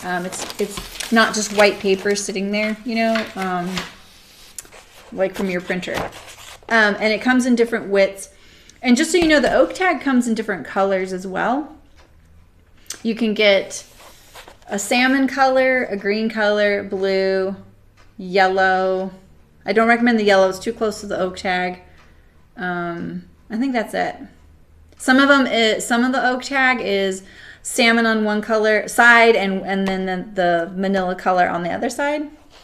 And dot paper also, but I just get 44 inch wide run of the mill because it's the cheapest. So, all right. So let's see. Let's cut off a.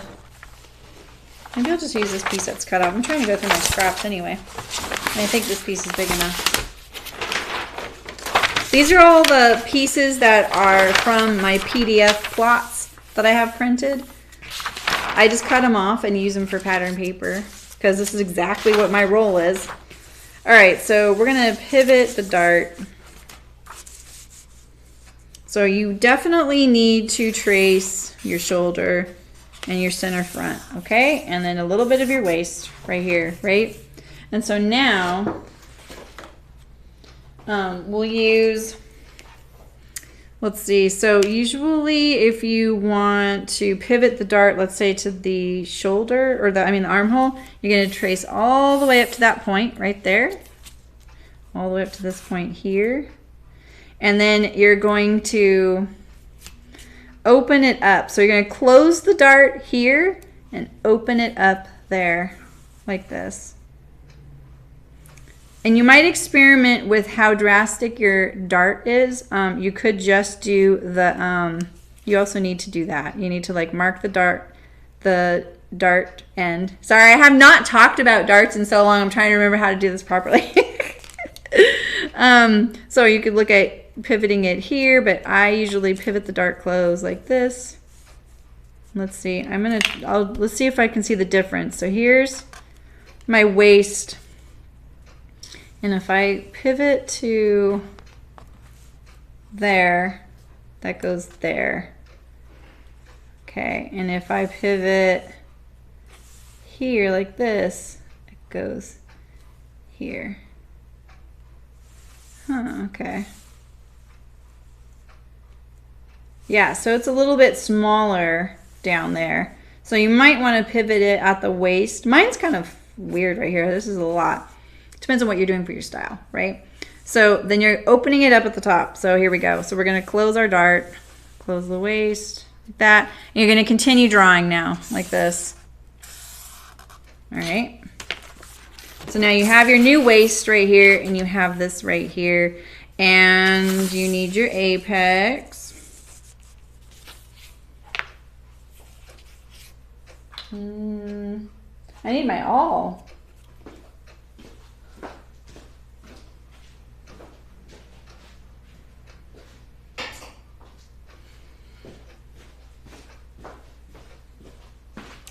This is originally why I have an awl, is for doing dart manipulation and for making punch holes like this, but now I use a screw punch for that. So here is, this is what you do. You just pound it. Sorry, the camera's gonna move. And then you know that that's where your apex is. You're gonna draw a line to here. That's the apex though. And then you're gonna back off an inch. So you're gonna find the middle. And see, it's about 1.5 inches wide, but plus a little bit. So we're gonna do a little bit over 3/4. Draw a line down the middle, like this. Back it off 1 inch right there, and that is your new dart end. And now you're gonna taper your legs to that dart. So all of that just went right there.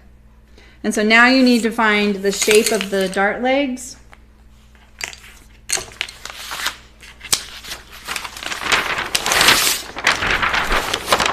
I'm gonna fold it along your dart. And this is kind of tricky sometimes.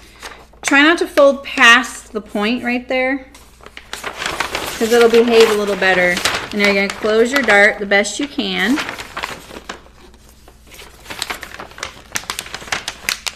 Right at just your dart right there. It's gonna be misaligned just like that.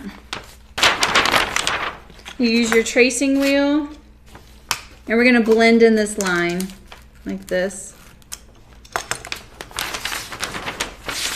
And now I can see my new line right here. Oops. Where does the dart get pushed up in your armhole? I don't even know. I can't remember. So if it gets pushed up, does it get pushed up? I think it does. If it gets pushed the other way, you do the exact same thing and find the shape, because the shape will be a little bit different. Now, if you want to do this to the side seam, it is all the exact same steps, except that you are going to, so here's our,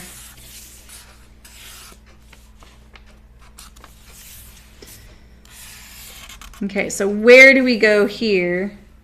You're going to do a straight perpendicular line through the apex, like this. And that's your first spot right there. Yes, for breast increasing. Okay, doesn't it go down? Hi, Ray. Well, it does on the side seam, but I can't remember on the armhole. It gets pushed up on the armhole, right? Pushed down on the side seam. I know that. Hi, Eliza. Oh, it's Eliza. You want the zipper fly, right? I'm gonna do that for you. So you can, when you're not working and you're not driving, you can check it out. But it's really easy. So, all right. So now we're gonna convert this. We've drawn to this leg, we've drawn to this leg here, and now we're gonna close. And actually, I'm liking looking at it like this. The waist seam, we'll pretend like this dart goes to the waist, and that's my waist, because I don't want this gigantic dart, right? So, and then we're going to pivot this closed, pivot the dart closed, and then keep drawing like that, all right? And so now you have, this was the apex. Now you're going to draw your dart in, right? But that's not the dart. You're going to back off 1 inch. Now you need to find the middle of your dart. So measure across. It's a little over 2 inches. So at a little over 1 inch is your halfway mark. Line it up. And this should still be perpendicular to your center front. And then you're going to draw on your dart legs for your new dart, to your new tip there, or the vanishing point, as they call it. It's the vanishing point of the dart. Yeah, hope it vanishes when you're sewing it. And then let's fold our dart legs.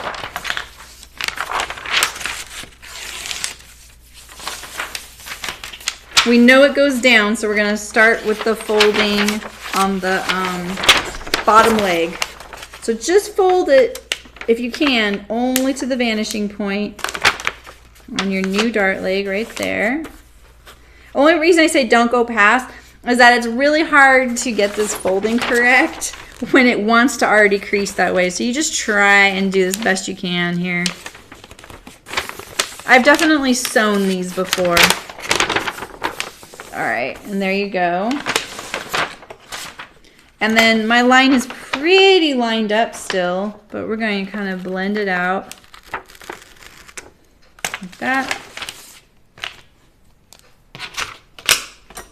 I always try and run my Sharpies only on one of my rulers. That's why I use this messy one, because my hands will be kind of wrecked by the end of doing pattern drafting anyway with ink.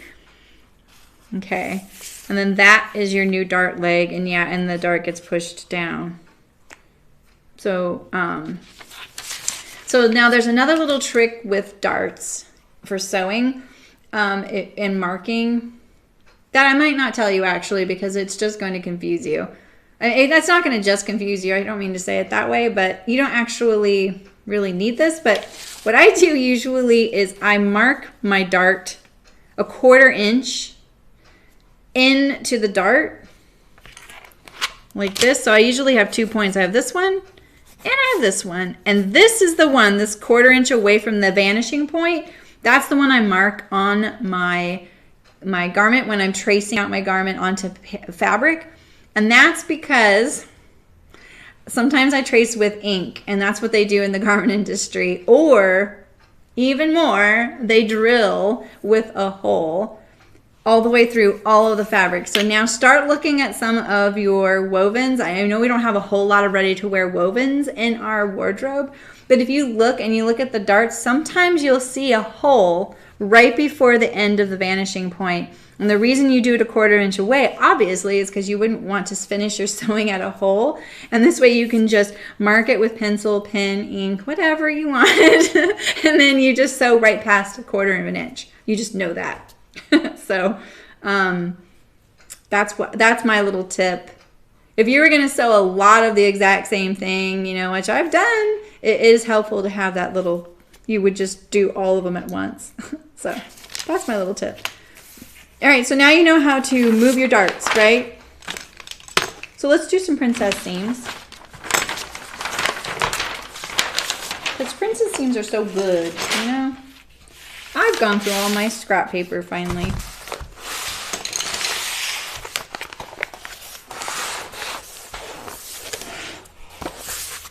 Nice, Ray. That's awesome. They're really, I like armhole darts.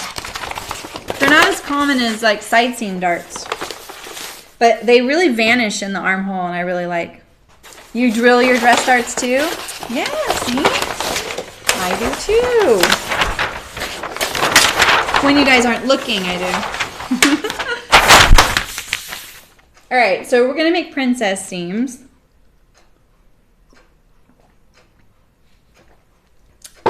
And typically princess seams you see mostly on dresses nowadays, right? And they are kind of a nice accent because they elongate the torso.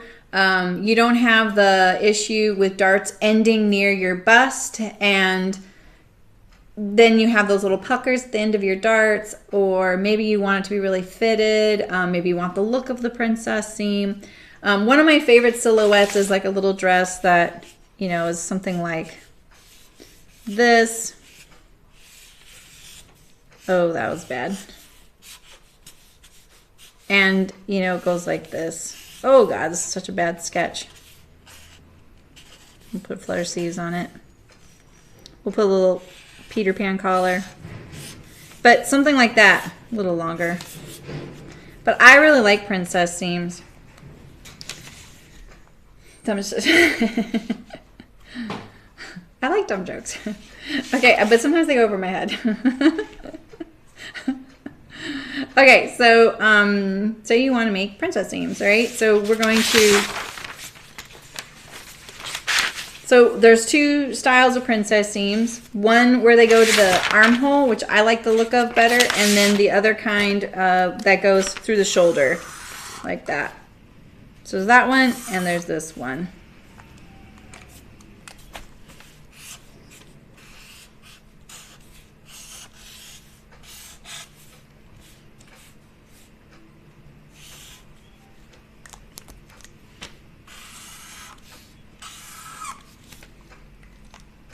This one's a lot easier to sew. This one is a little more common, and I feel like we're used to seeing it, and it kind of looks better because of that. Just because we're used to seeing it. So if you only have a waist dart, you're going to have to pivot some of your dart into the armhole.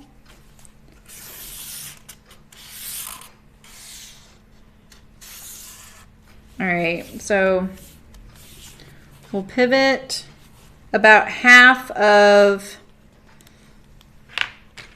our dart into the armhole, okay?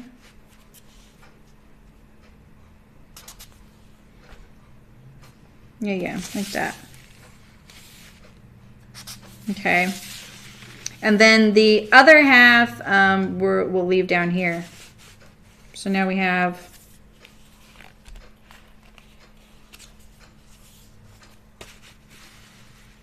oops, I lost my spot. I don't have a big enough piece of paper, obviously. All right, so now we have our dart. Ugh, I'm doing this really badly. I need a bigger piece of paper. Sorry, guys.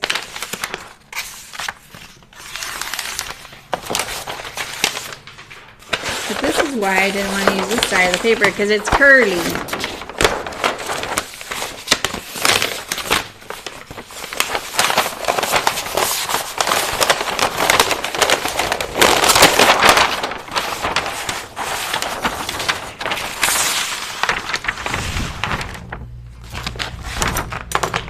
What we're trying to do, and I feel like I'm doing this kind of like, even in my own head, it's kind of backwards to how I want to do it. I'm trying to remember how I used to do this.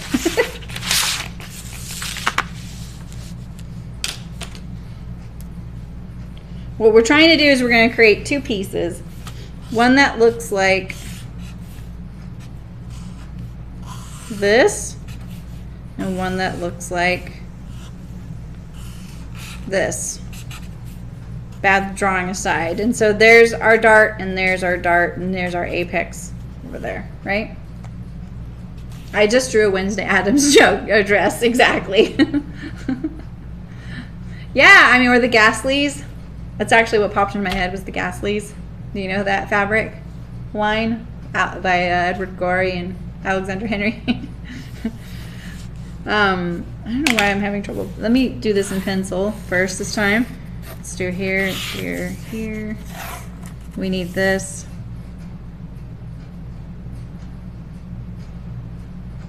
You don't actually have to pivot it there. Right? So we have here. This is how I would do it if I already had the dart there. I put all these little points here. Right? And then I would draw my princess seam. That's how I would do it. But you don't have to pivot the dart into there, but when you do that, you're going to have to draft a whole new block and then use it for this. So let's see if we can, let's alter this one into what we need to make the princess seams. All right, so what I'm going to do here is I'm gonna, do I want to cut this leg? I think I want to cut this leg. If I don't, I'll just tape it. We're gonna cut this leg here.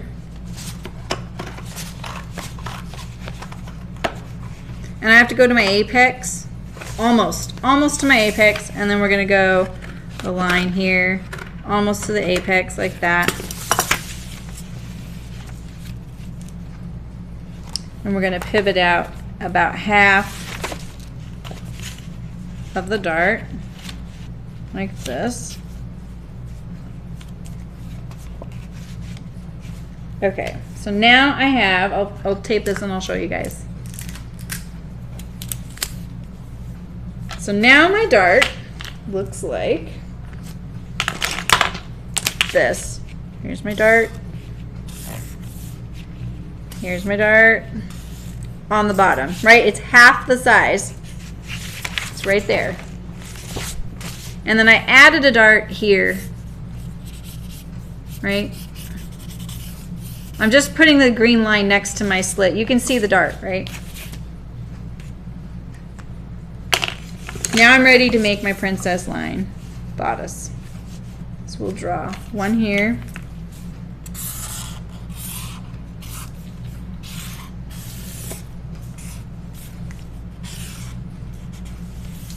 And I'm going to draw the points in of the dart and the apex.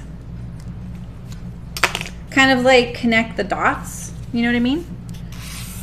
Okay, and there's one side. We have a dot here, here, here, and this is our working front, and then here is our side front. This is now called the side front.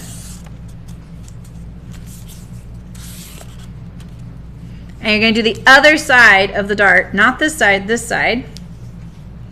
Same with this side, because you're only focused on this side of the garment. And do all your, connect the dots.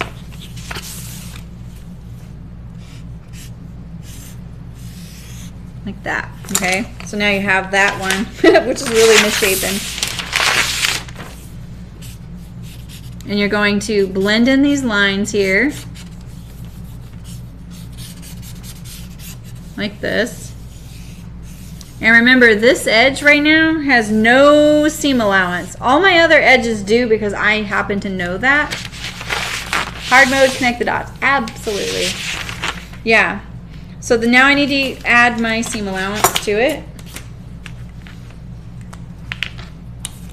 So we'll add a 1/2 inch. I love see-through rulers for this very reason, for adding seam allowance, because I can just run a parallel line so quickly. Now remember, it's this line right here, because I kind of smoothed out the bust.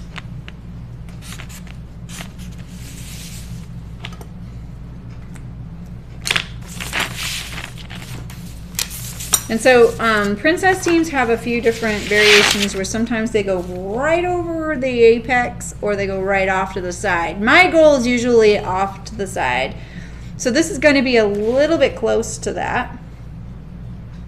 But you're going to sew a muslin, right? You got to check it. So now you're going to check your pattern pieces. You have to. Can't get out of that. Always have to check your pattern pieces. And hopefully you're cutting them with scissors.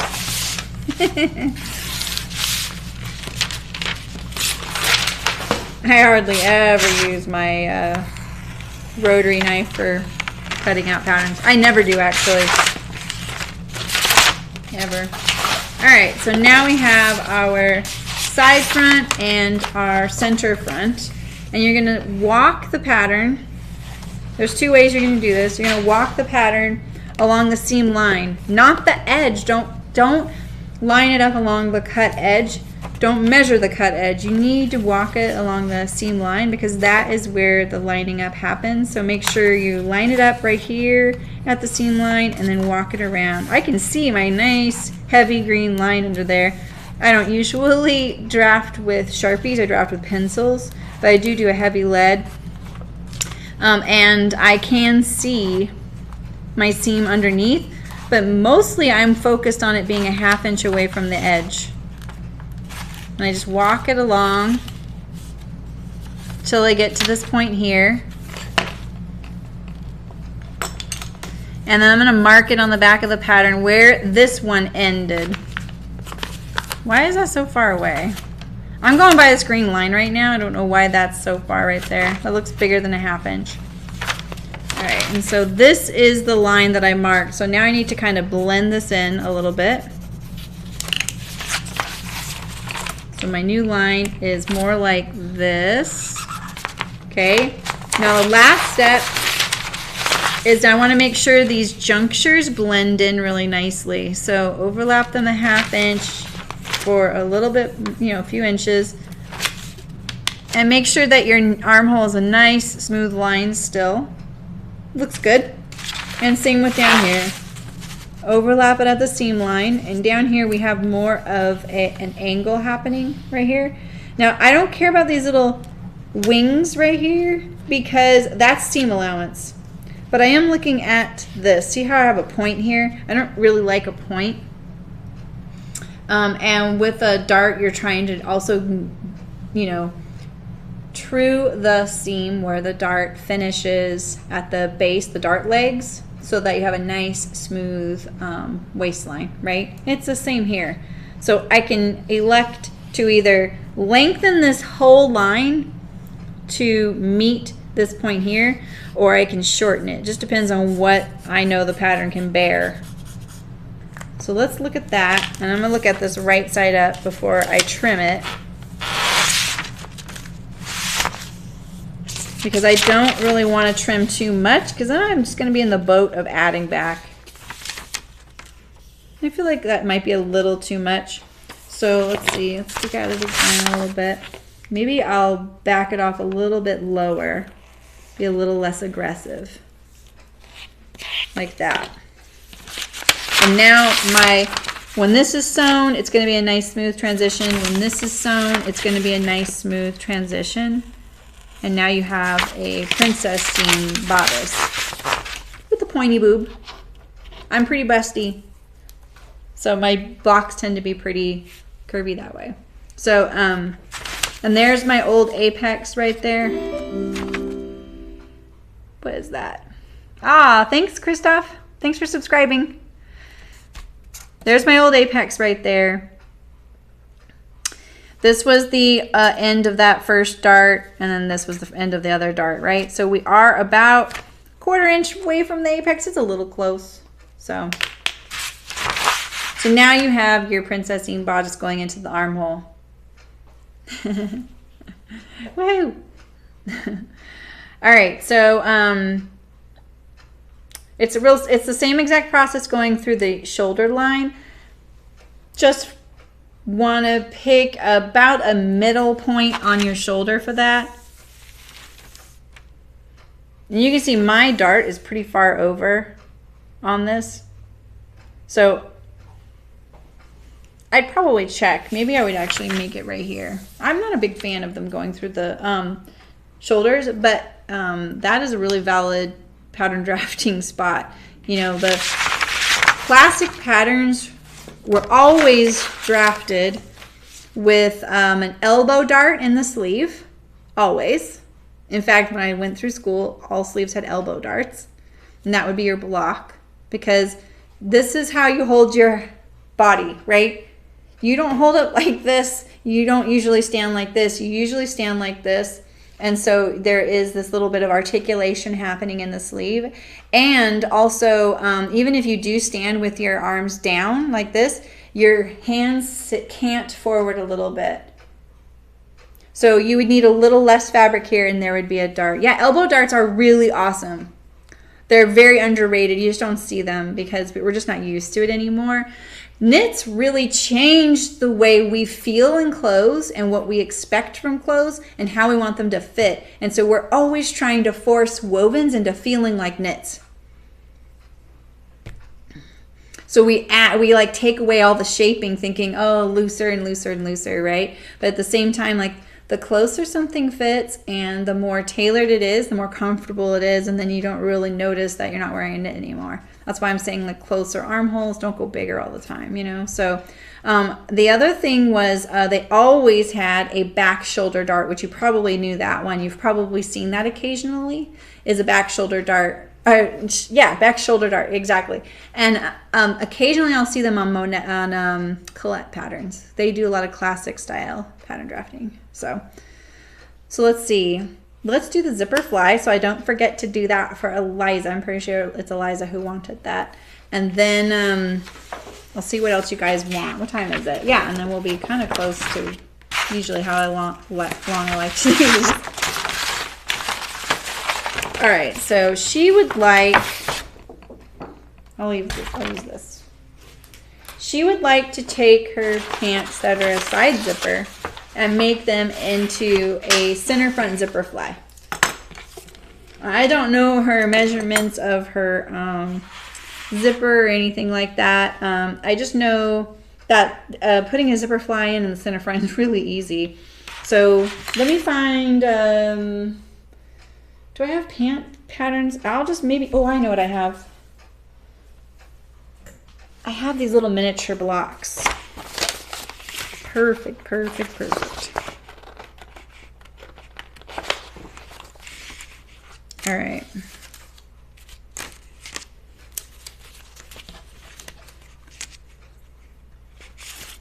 Okay, so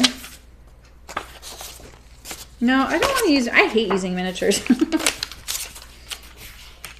All right, I'll just draw a picture. All right, so here's your center front pant, right? The rise is a little shallower as opposed to the center back pant, which is going to be a little bit more of swooping like this. Swooping, and there's a little bit more of an angle with the rise at the juncture. Good night, Malin. Absolutely. We'll see you tomorrow, maybe. Have a nice night. Yeah, exactly. I know. Back neckline darts are really good. The shaping there, everyone's shaped so interestingly, where the neck sits on the body and where the shoulder slope is. Like my husband has a really drastic shoulder slope. My old boss, his neck and head sat so far forward that it was really hard to fit our garments on him using like our company garments because not everybody buying them had his body shape. But it's not like you could tell your boss, hey, your head sits forward, you know. So just everyone's kind of different. So this is the back. This is the front, right? So when you're drafting a front zipper fly, all you need is a fly and a fly shield. So a lot of times, the easier thing to do is to build the fly onto the front of the pant pattern like this, like that. And then this all becomes one. So it would look more like, that was a very excellent drawing, I must say. And then this is the seam line right here. And then there's a notch, and this notch lines up with the seam line. This width here is 1.5 inches about. Just depends on what you like, but that's typically what this is going to be, is 1.5 inches. So you take your pant, whoops. You're going to take your front pant, add a 1.5 inch extension here for as long as you want your zipper to be. So if your zipper is 6 inches, you're going to make this about 6 inches long, maybe 6.5 or something like that. And then you're going to curve it at that point. You're going to need a point on your pattern to know where to cut into for your fly. And it's going to go right at the base of where this curve comes in. It's as if it continues up to the seam line, right? So there's usually a notch right there, or a circle. On a commercial pattern, there'll be like a little circle, and it's like transfer this marking and then clip up to that point, right? And then you need a notch right here. You absolutely need this notch, and it's the seam allowance away. So you have your extension, 1.5 inches wide, 1 3/4. Depends on if you like a narrow fly or a wider fly. Yeah, right, Kit? Exactly. Yeah. Yeah, I know. It's lots to shape there. So true. We are also different. So Eliza, you're gonna extend your pattern. If your seam allowance is a 1/2 inch here, extend your pattern 1 inch here, and then taper it down here at the length of your zipper, right? And then you're going to draft a pattern piece that is called a fly shield. I'm going to do this actual size right here, and this is 2 inches wide. Pretty sure this is 2 inches wide, but it's on the fold. So here we go. We'll do this on this piece. So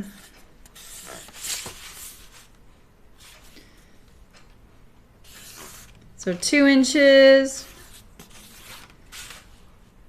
2 inches, oh my gosh. And then it's however long your zipper is. So let's say your zipper is 6 inches. I'm gonna make it like 6.5.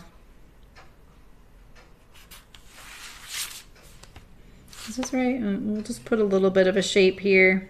I'm gonna make it a 1/2 inch long here for the point. I think I'm doing this backwards. Wait. Yeah, no, this is how it is. Sorry. Like that. This is a 1/2 inch. 2 inches, 2 inches, and this is a zipper zip length about. I do it a little bit more because I like it to cover my zipper. If you like this method, this is almost identical, or it might even be the same as like the ginger jeans, which is closet case patterns and the way they like to draft their zipper. I like this method a lot. It's why I use it as the learning zipper put in, because this is the easiest and best way. I've tried other people's patterns, and this is the way that speaks to me. And I have a video on how to sew this. So if you're looking to sew a zipper fly, it's a 10-minute long video. It is super fast to sew in a zipper fly. It's only like 10, maybe 8 short seams, straight seams, except for one curved seam, and you're done. It's so much easier than you think if you break it down by the steps and you just do them in that order. And so if you like this method, so this one means that the zipper fly here folds back. The other way you can do it is have this as a separate pattern piece. So, you know, just like this one here, you have a fly. No, not that ruler. And you can do it separate. And so, you know, if it's your flies or your zipper 6, make it like 6.5. Like this, you know, make your nice curve. I feel like that should be 2 inches and that should be 1.5. These are always too narrow, in my opinion. And make sure you add some seam allowance, because that's about the finish, you know. Then I would add your seam allowance here. I don't know what your seam allowance is on your pants, Eliza, so you need to add that. And then you can cut 1 or cut 2 of these. The reason I like doing it built in is because you get rid of sewing this piece to this piece right here, and this juncture right here can get a little messy. So basically what you're doing is you're taking, you know, this pattern piece here, laying it on your front and making them as one. And then to get rid of your side seam, I would, if there's any parts sticking out, like for a flap for the zipper, just don't cut those. Just cut your side seam the same as the other side. I hope I explained this well. And then you're going to need an interfacing pattern piece right here for the fly. So this is the fly, and the other one's the fly shield. Fly and fly shield. And the fly needs interfacing. So you will need to like make this pattern piece just so you know how your interfacing is going to be. Less crotch bulk, yeah. Yeah, I just feel like there's less top stitching, less crotch bulk. There's especially with these stretchy denim that we're using a lot. So you can kind of play around with this. I would just urge you to people that want to learn how to sew a zipper fly, just take away the fear of it. Like, just try and be like, this is just a seam. This is just a seam. All right? Just take it away and just then try out different methods on scrap. Like when I made that video, I had like weird little things that would happen. Like I would drop something, or I would forget to change the bobbin color or whatever before I started sewing. And so I had to make it a few times. And so I ended up having a bunch of samples there, but I was like, this is actually just good. It's getting easier and easier, even because I hadn't sewn one in a really long time. So just cut out this part right here of the pant, just like this. Cut out a bunch of those. Cut out like 8 of those for 4 pairs. That's all. Cut out your interfacing for your fly and your fly shield. Cut 4 of those. And then what you can do is sew in the zipper and then just be gentle with it and take it out and use it again. Don't use something that's a fake zipper or the wrong width or the wrong kind of zipper. It will be really hard to get the same effect. Try and use a fly zipper. Just get them when they're on sale and practice. You're going to be so happy when you go to make your jeans and you're like, I can do this. I can do this. I can do this. It's just a bunch of short steps and those straight seams. So, and you can do this on trousers, slacks, jeans, whatever you want, you know? And I do like this method the best. I used to do it with a separate piece, and I just felt like every time I got right here when I was sewing this here, it just got a little like, eh. The pivot point was harder to find. So, all right, what other, you guys have any other last questions on altering your patterns? because, you know, it's nice to have that one pattern you really like, and then you want to, you know, change it. You know, you don't want to buy a whole nother pattern. I was thinking about teaching you how to do the kimono, but we did go over how that works. And the kimono is, you know, while it is a really popular silhouette, there's a lot of indie patterns out there that have them. So you have some really great examples, which is awesome. I'm just clicking through looking at things. Okay. Well, you guys, this was awesome. So tomorrow we are going to learn how to copy an existing garment. So I could take this garment, put it on the table, and I'm gonna copy it and to make it into a pattern. Awesome. Awesome, right? Yeah, so thank you for the reminder though, because I do want you guys to know that this is my 1-year anniversary streaming. And I am doing a giveaway every week this month. This is my 3rd week.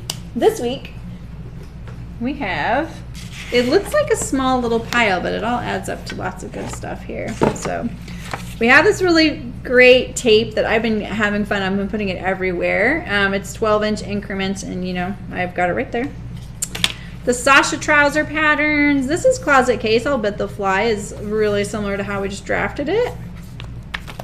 And get this pouch, which was one of the products from my last company, Chicken Boots. It has the fabric I designed in the rainbow yarn.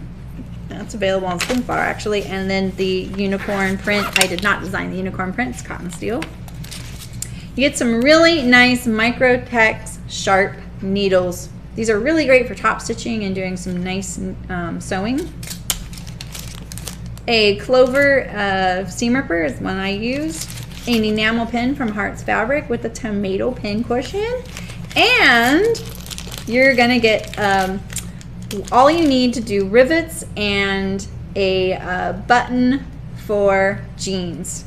So if you wanna like experiment on my dime on how to do this, this will be great, right? Because maybe you're like, I don't wanna spend a few dollars buying the kit to put like rivets in or a tack button in if I'm just gonna ruin it. You're not gonna ruin it. It's really easy, and there's lots of really great tutorials out there, and I've done it live on camera too. And there's 2 buttons and like 10 rivets, which you don't even need this many for 1 pair. So you essentially could have enough for 2 pairs of jeans. So I just want to give you guys things so that you will try it out. So. All right, so to enter my giveaway, this is all valued, I think, at about $90. Adds up quick. You just need to be following the stream on YouTube or Twitch, but you're going to only be able to enter on YouTube. Sorry about that, Twitch.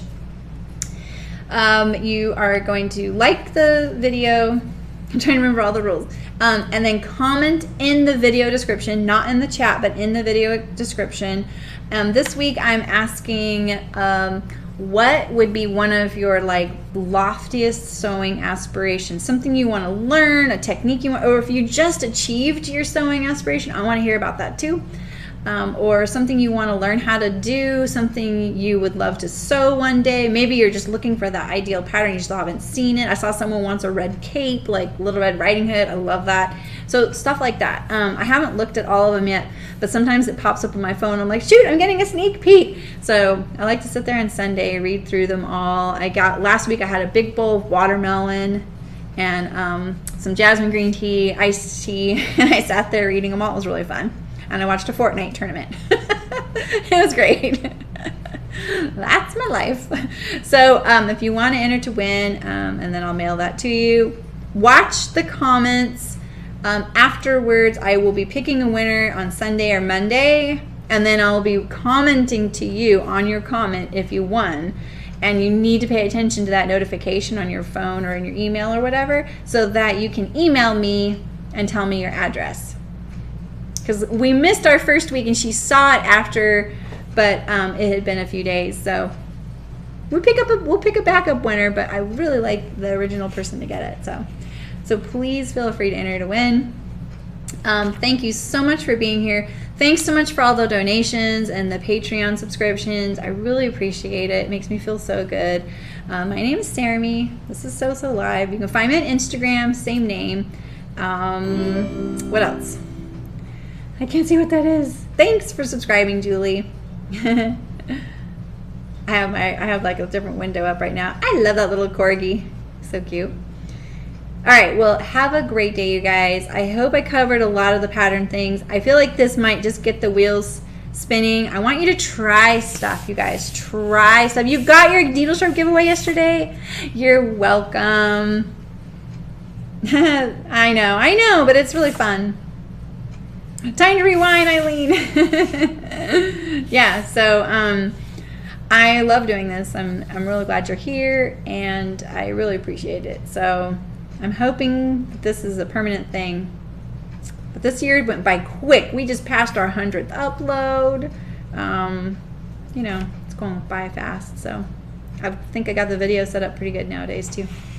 All right, well, have a fantastic Friday. I will see you tomorrow at 11 a.m. Pacific, and we will be here learning how to copy a garment. All right, and so I think what I'll do is I'll pick a shirt and a pair of pants. Right? Is that good, you guys? Shirt and a pair of pants? Thank you. I will have a great day. I don't have to go anywhere this afternoon. I'm kind of excited. I'm going to put the buttons in my Mellow Low shirt, and I'm going to take apart my dolly and let it out on the side. That's my plan. Plus a million other things. Bye, guys. Thanks for being here, and I will see you mañana. Hasta mañana, iguanas.